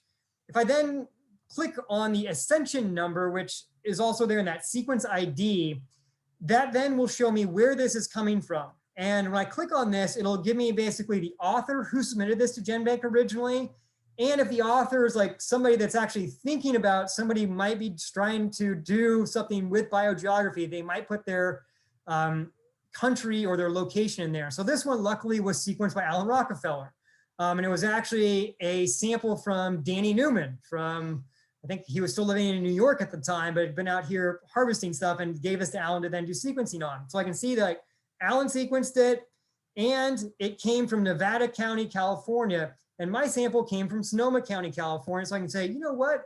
I have a pretty good feeling now that these are probably the same organism. DNA sequence matches, biogeography matches, and if you're like Alan, or anytime you submit stuff to GenBank, you're adding your mushroom observer or your iNaturalist observer information to there, I now can actually go in and look at the other data pieces, right? Because DNA sequencing, it's a really strong piece of data, but it's not everything, right? So if I go to Alan's information here, I actually was able to get at Danny Newman's observation. Here's the organism on the left that Danny had sequenced. Here's even his microscopy, and I compare it against the stuff that I did this year. Man, that looks pretty much the same, you know? So all the attributes are matching. The macro, the micro, and the DNA, I can very conclusively say, whew, I think I know what this is. However, though, not always the case, and we'll dig into that in just a second. For looking for names, though, it's always important to kind of go through Mycobank and Index Fungorium just to double check if the name that was being used is still being used and things like that. Because sometimes you'll get a really high hit, and then you have a hard time finding what it is. But by using Index Fungorium especially, I can find out like, oh, okay, that's what people were calling this mushroom 5 years ago. Okay, yes, we are still talking about the same thing. So remember, names are changing very quickly in taxonomy for fungi, just because all this DNA sequencing is allowing us to see these relationships that the macro didn't always, and the micro sometimes didn't allow us to see. So let's do more of a typical look.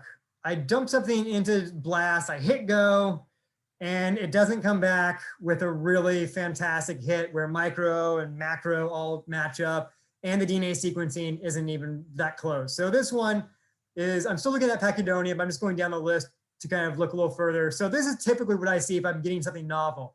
I go and I've got, 490 of the nucleotides are matching out of 508. So about 4 to 5% difference. So in this case, I might go, ooh, do I have something different? Or did somebody just have a bad sequencing reaction? So the first thing I do is I want to go click on this and look to see where in their sequence most of the errors are. Because if they didn't clean up their sequence before submitting it to GenBank, most of those errors are going to be in the beginning or the end of the sequence, right? So if I look at this one really quickly, a high percentage of the errors I can see are in the beginning of this one, and a pretty high percentage are at the end. However, though, there is a little gap there in the center, somewhere like around 100 base pairs in, that looks real. So that is probably really different than mine for that region. But the tail ends, I would feel a little suspect about it. So if this person was on top of it, like Alan and I do this anytime we submit something to GenBank, we have all that macro stuff in there, but also if you go to our mushroom observer or iNaturalist links, you can actually get back to the original trace files. And so you could pull up those chromatograms and look at our chromatograms and be like, damn it, I knew I shouldn't have trusted Damon's data. I see an error at the beginning, he shouldn't have submitted that. So the more people that start doing that, I think the better it is for us to kind of like self-police what this data looks like. So for these ones that don't match up perfectly, and I'm trying to figure out where to place this thing, this is where we get into taking our sequence and building basically a phylogenetic tree. In a nutshell, what this means is taking a bunch of the stuff in GenBank that looks close to ours and trying to visually build out a way that tells us how closely related they are to each other. So these phylogenetic trees, like, have the idea of kind of treeing things has existed since like Darwin's time. Even Darwin has, sketches of these in The Origin of Species. But with phylogeny, the way that we're doing this is based on the DNA sequence and not just gram morphology pieces. The way to read these is the terminal ends of these branches. This is where an individual DNA sequences from an organism. When we go to an internal node, so basically where two things cross in the background, this is where they had a common ancestor.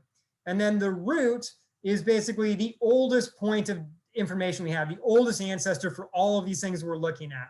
And then the distance in between all of these nodes tells you supposedly kind of evolutionarily how far they are away from each other. That's generally how to read these.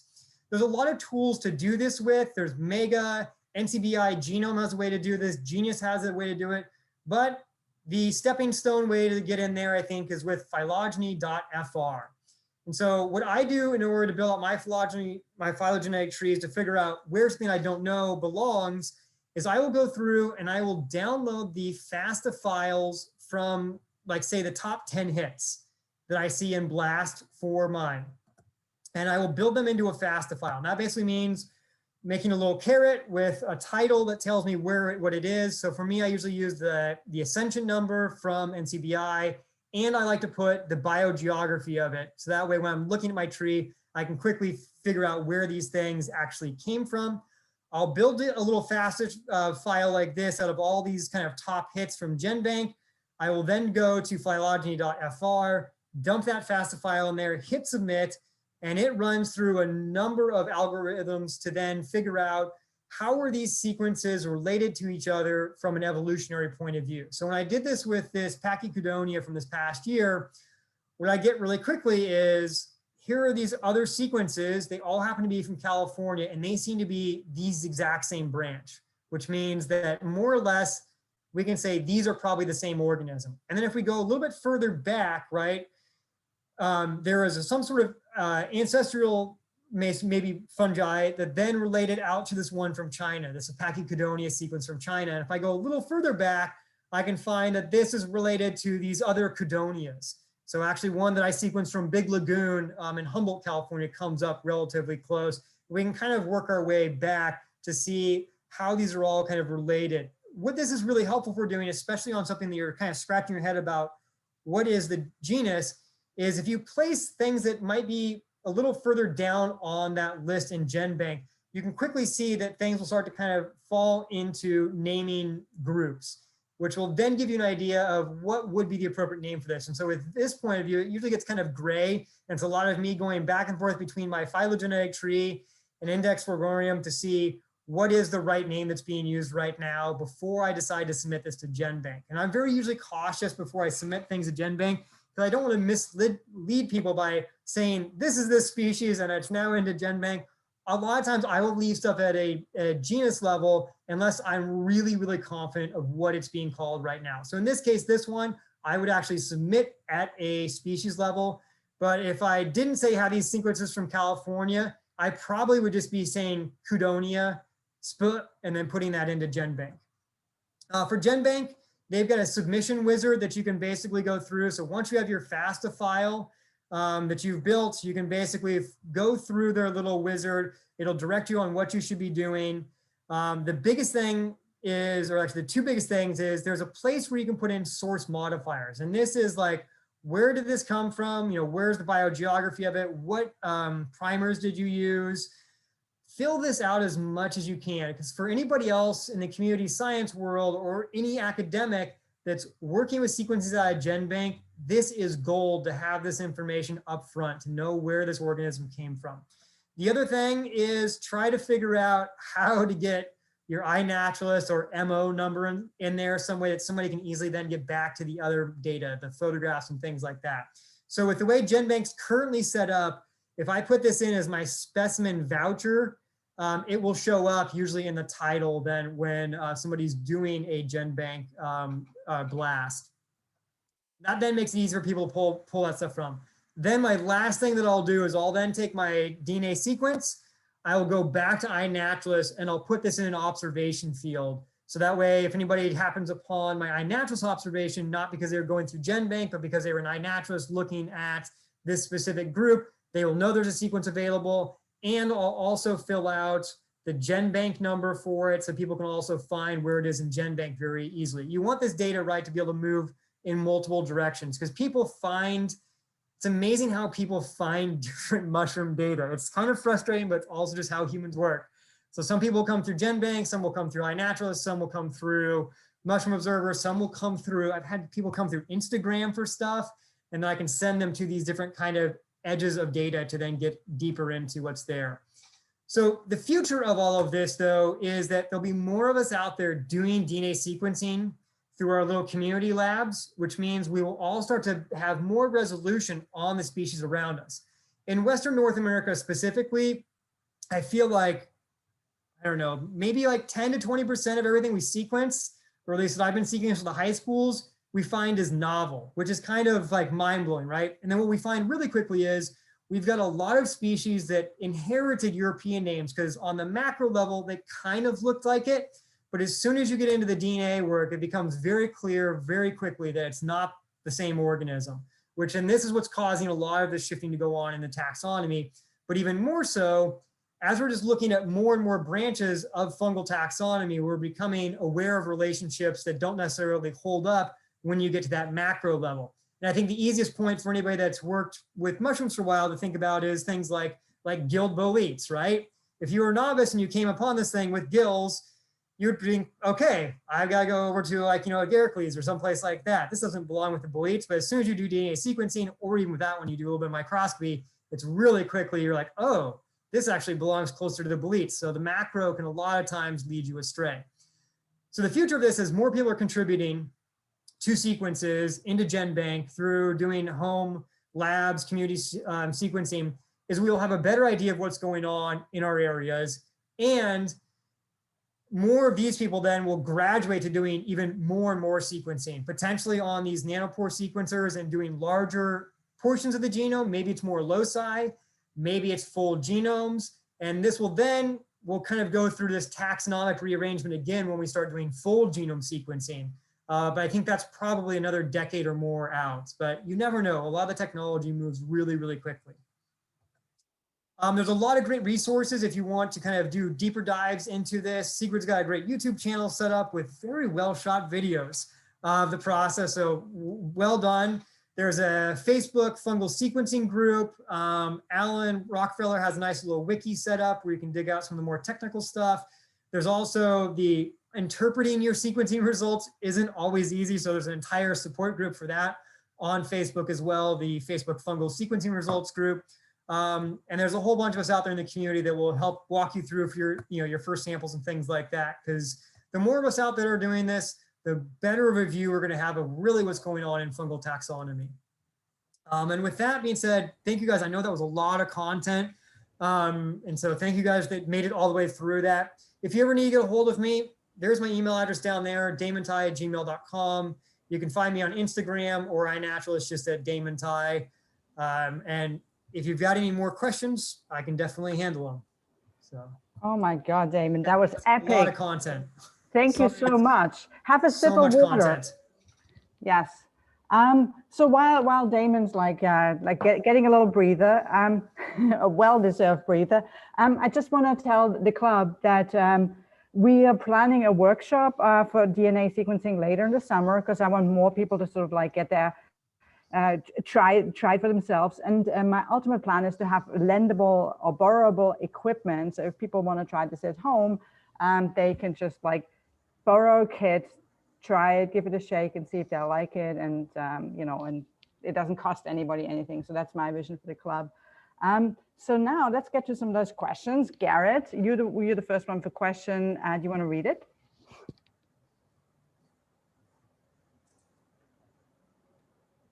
Garrett Taylor, I know you're there. Okay, I'm going to read it for you. Those success numbers are pretty high. Are you purposeful at all with what you're sequencing, steering around any groups? Because you're talking about 70%, 80%, and obviously that's pretty impressive. So a lot of the stuff I'm going after is relatively small and flimsy. And so that might be biasing a little bit of mine. I know if I go after Cortinarius, my percentages drop a lot. But working through quartz, what I've realized is the biggest thing to do there is more dilution solves the problem a lot of times. And so some of these fungi might have some inhibitors of your PCR reaction. And so the first troubleshooting step I would always do, because it is the cheapest thing to do, is just dilute it some more before going. And when I say dilute more, I'm saying if I'm just doing my super basic water grinds system, I'm going to dilute 10-fold more. Go do a 10-fold dilution and 100-fold dilution in water and try amplifying those two. And for a lot of times with Cortinarius, which I've had problems with, that will resolve it. Otherwise, you're gonna have to if something doesn't get resolved by that, that's when I would have to circle back and have to do one of those more academic looking preps where I'm doing some spin column to really get nice pure DNA before going into PCR. Great, thank you. Craig Trester, you raised your hand. How's it going, Damon? Good. Exceptional presentation as always. Really awesome. We definitely need someone like your background, kind of breaking down the fundamentals. And so I think it's really important to kind of educate. Yeah, so something that I've been working on with Sigurd over the past couple months, we've been kind of working with a group of high school students through Cold Spring Harbor Laboratory, their urban barcode research project. So since we haven't been able to gather together because, kind of roll out of the vaccines and things, we had them extract DNA from a number of specimens they collected using Kelex solution. So I think in general, kind of this might also work with kind of Garrett's question. The nice thing about Kelex is that Kelex is a resin that will serve a couple functions, able to help isolate and bind to any PCR inhibitors. So that might be a nice, cool thing we can work together as well as inhibit a number of the critical ions, which drive the enzymes that would chew up your DNA. So what are your thoughts on Kelex? Because I know that a number of people are moving towards it might be an additional step to the kind of quick and dirty extraction process. But what are your thoughts on? So I would like to do actually a head-to-head between Kelex and the Extract and Amp protocol. And that's just because I think they're coming in around the same price point. So Kelex, like you're saying, what I like about it is it gets rid of the nucleases specifically, because it captures up magnesium, which is a lot of these DNA nucleases, the things that break down DNA need, which is fantastic. The only thing I would say with the Kelex is a lot of people, when they use Kelex, they think that there's like I can store this forever situation, which is definitely not the case. I've definitely seen this take place where people will do their Kelex extraction, throw it in like a fridge, and then expect to go back in there in 2 weeks and get it to work. And there is degrees of degradation that's still taking place. And so I think it could be a good tool to use day of for your extraction, but I wouldn't plan on doing like long-term kind of like grind and hold situations, which I think a lot of people, when they talk about Kelex, is that's what they're really hoping for.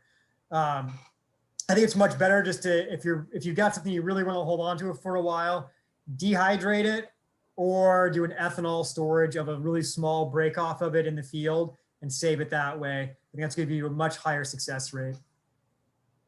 Thank you. Thank you, Damon. Awesome. Yeah, sorry. The next question was from me. What do you get when you do the full genome of a species? For example, you find a Pludius savinus and you do the full genome analysis. What kind of information do you get that you wouldn't get from like just doing a 500 base pair regular PCR Sanger? Okay, so there's a couple different levels to that, right? Because there's going to be if I'm just interested in the taxonomy, I'm going to get any other loci anybody else is interested in looking at, which is helpful, especially with, I think, Pludius. I want to say a lot of people want at least LSU now, I think, in order to kind of go after some of these, sort of like the guys that are more like Pludius nanus and stuff like that. As we get more towards the era of people looking at full genomes, what we're going to be able to get is just a little more resolution. Because instead of comparing just 500 base pairs, you're going to have a couple orders of magnitude more things to look at in order to kind of build how these things are related. And we're just starting to see this with bacteria right now. I think there was like the first major paper about 2 years ago on, instead of using 16S, using full genome sequencing of bacteria to understand the taxonomy. I forget how many they went after. I'll have to find the paper. But the take home was it did provide some resolution, but it wasn't like the ground shifting that we're seeing just from DNA barcoding. So I think you won't see a huge shift from doing the whole genome sequencing, but then from an application point of view, then it becomes a lot more interesting. So for people like Craig too, it's like, this is what really gets you excited is now you're not only seeing the taxonomy in the sweep, but I can also see the suite of tools this organism works with in its environment to do the things it does. So there might be things that I might want to go in and harvest out of this now because it can take this substrate and transform it in a way that nothing else can. So now I can pick this organism to do this work versus another one. So you start to get away from the strict taxonomy to the applied science now of working with fungi, I think, when we get to full genomes. Interesting, thank you. So Jill, you had a question for me, actually. Do you want to read it out? So, hi, everyone. My name is Jill. This is really fascinating, and thank you so much for giving this presentation. I'd just like to know if there's something in person that you'll be doing later in the summer. Yeah, so it's very sophisticated. I love it. It's very interesting, but I don't have any friends that are such amateur scientists as I am, but you guys are amazing. So thank you so much for this presentation. Yeah, so the thing is, it's not as intimidating as it might look. Like, I figured it out, and I'm a philosophy and psychology student. I don't have a background in biotechnology, and my hope is that more club members will be able to get their hands dirty with this. So I want to say is like, I want to do it as soon as it's safe to do so. Which might be as early as July. Or maybe August, but as long as people are vaccinated, I think it's a relatively safe thing to do together in a workshop. So yes, Okay, well, more thanks. soon. That was amazing, and I'm vaccinated too. Okay, all right, noted. Fantastic. All right. And one of the things too for doing it hands-on, I think that's important to kind of state out here. What you guys just got was basically a boot camp of like a biology degree with what some of these undergrads are maybe getting to do their last year. And so you guys just went through all that content, so it's a lot. But when you get in there and you actually get to do it hands-on, which we all realize is right, when you get to do something hands-on, things just stick much, much faster. And so that's why I'm really excited that Sigrid's saying that, hey, once things kind of clear up a bit, you guys will get to do this hands-on, because you'll pick up the techniques a lot faster than you may have picked up all of this theory and content. And those things kind of grow together within your brain over time as you practice these techniques. Right. Yeah, no, I can literally do it in my sleep now. I mean, it just becomes, it's like cooking from a recipe. It's really not that bad. It was pretty automatic yesterday when we prepped some samples. So I just ran through it. That's right. So Kelly, you had a question. Do you want to read it out?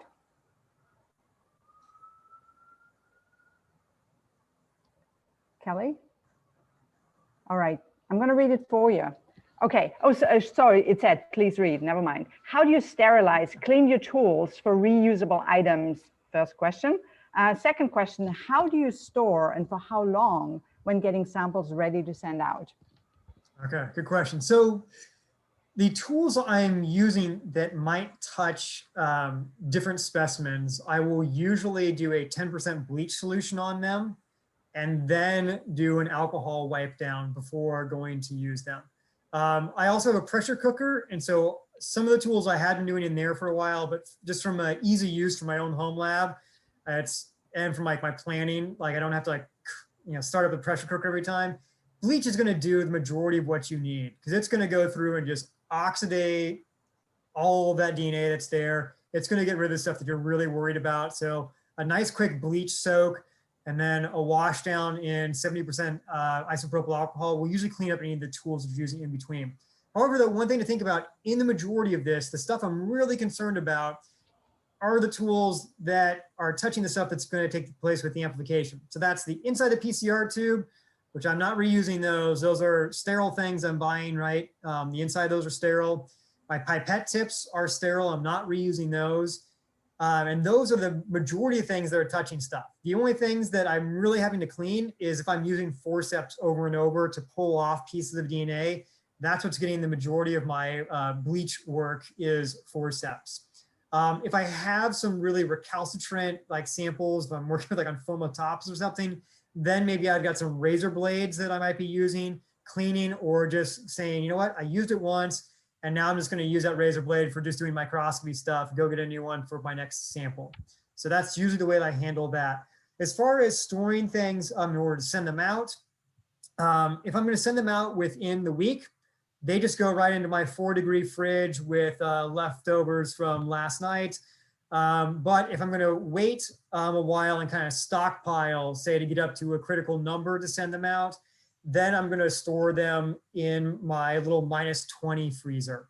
At home, when I didn't have a little -20 freezer, what I was doing just so I could use my standard regular refrigerator freezer to do this was I would take a little foam box, I would put a gel pack inside of that, and I would put my PCR tube with my PCR amplified material on the bottom of it, and I would put it in that box and then put that in my freezer. And the reason I do that is it prevents those samples from going through the freeze thaw cycle that your freezer is doing. Because the reason you can open up your freezer and it doesn't have like ice crystals all over it, like 1950s freezers, is that they basically bring themselves up just above freezing. Things can kind of vaporize a bit, and then it'll pull it out, and then they'll freeze again. And the problem is you're getting these ice crystal formations that are just stabbing all of your biologicals over and over, which break them down.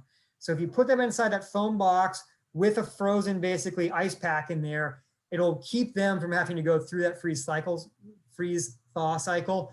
And I've been able to keep stuff in there for at least like 8 months. I mean, that's where I was keeping most of my master mixes and my PCR products was in that little box, and that worked well enough. That's a great tip. I didn't know about that, but that's a great point. So the next question was for me, and it said, please read. How can I look again at the registered talk? And tonight I'm going to be uploading this talk onto our private YouTube channel. And if you drop me an email, I will send you a link to it. I put my email into the chat. And Renee, you're on my list. Ilan, you're on my list. I will make sure to send you a link of it.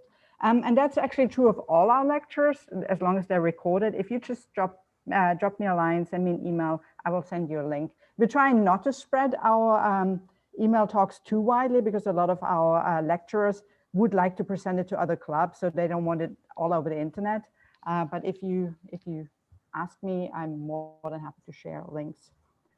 And I don't see any more questions, so this is your last chance to ask Damon or myself, questions to do with PCR sequencing or anything else. I think there's a please read by Anne. A please read by, sorry. Oh, sorry, by Anne, yes. Yes, is this the same technique you'd use for plants or moss, for example? Yeah, you could use a very similar technique. You would just switch up the primers that you're using to look at loci that plant people work with. So plants right now, I would say do a little paperwork before you get started, because if there's a specific group you're interested in, there's going to be a specific set of primers you're going to want to get. And that's mainly because there's not like a general universal, I would say, to start with, like there is with fungi. So fungi, everybody's kind of using ITS to do your first look. Or with plants, depending upon which group, it might be RBCL, it might be MAPK. So I would look for a couple papers of people doing phylogenetics in that thing you're looking at, and then decide your primer set based upon that. But the same, you could apply the same kind of grinding techniques to do your DNA extraction with plants. In fact, going back to Craig's, I mean, we do it with plants and food a lot for my day job. There's a kit that we sell to high schools where they can take any food that, from a plant, they can basically figure out whether or not there's GMO in there. And so we'll use Chelex in that process. But for the most part, it looks the same. You're basically grinding up the sample, mixing it with Chelex, and then pulling out the supernatant after kind of spinning it down.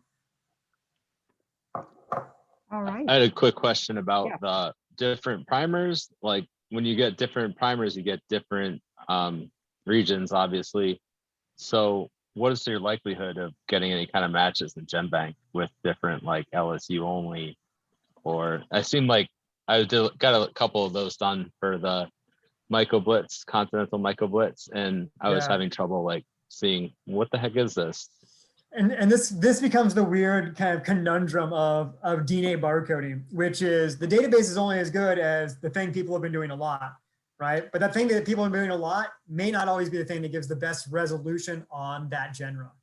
And so it's also one of those things where starting off with a little paper research to say, okay, this is the genus I'm going after.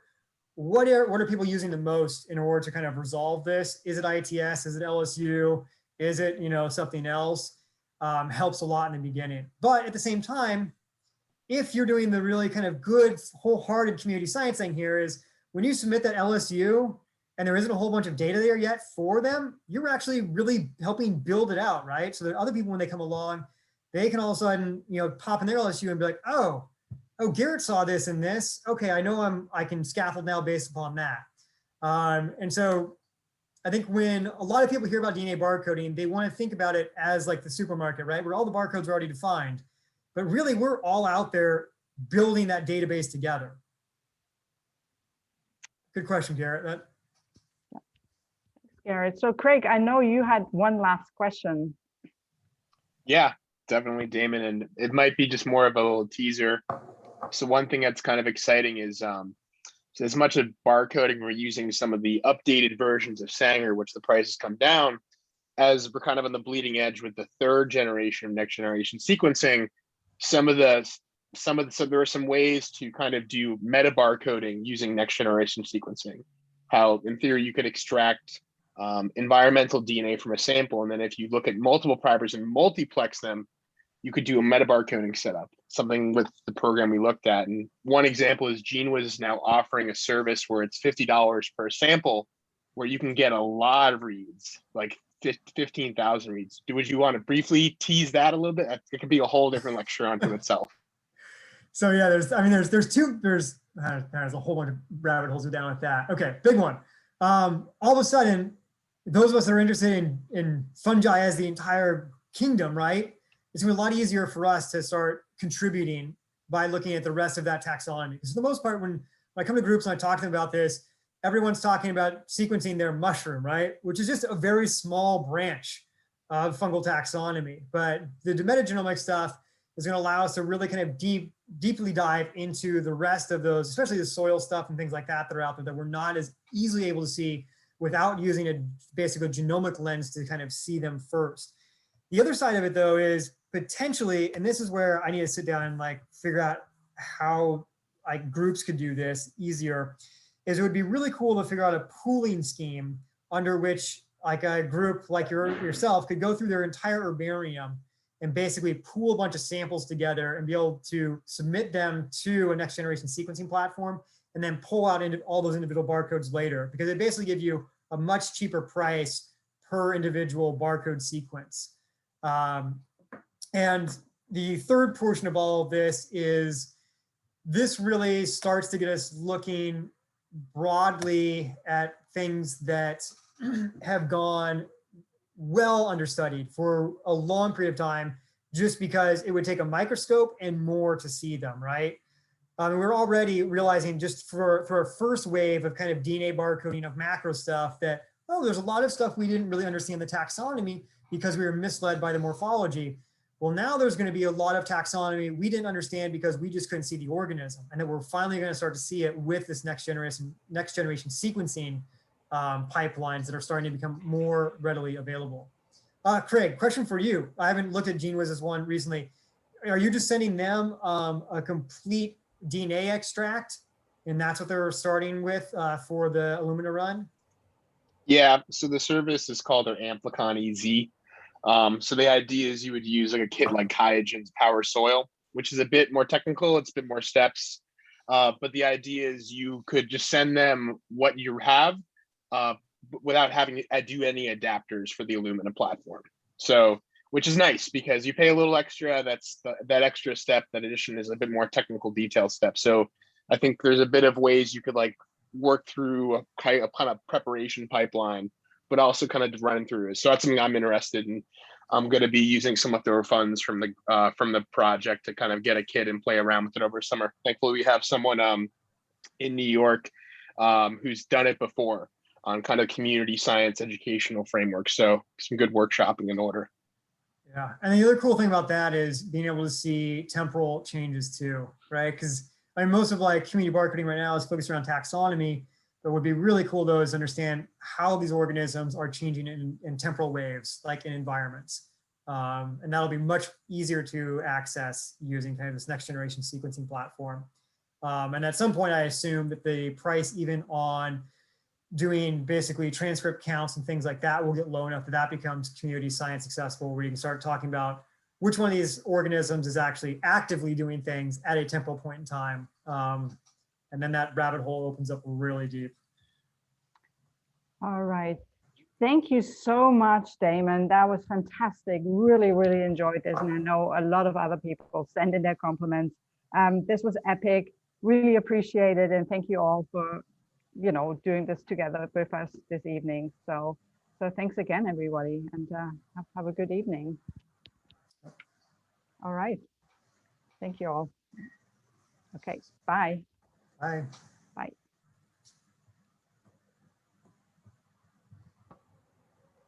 All right, Sigrid, thanks. I got a little tongue tied there a couple of times. I forget how much content that is, so.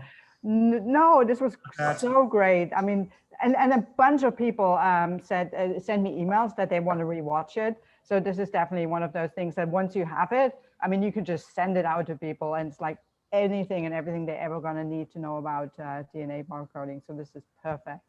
Yeah. Well, I'm really excited to see you guys actually doing the follow-up on this, right? Which is the hands-on stuff with them in the future here. I mean, that's what really seals it up and makes it possible for people to kind of extend and get involved. So I'm excited to see that. So keep me in the loop on how that goes. Sure. Yes. All right. Well, thanks again for doing this, and Yep. have a lovely evening. You too. Bye. Yeah. Bye.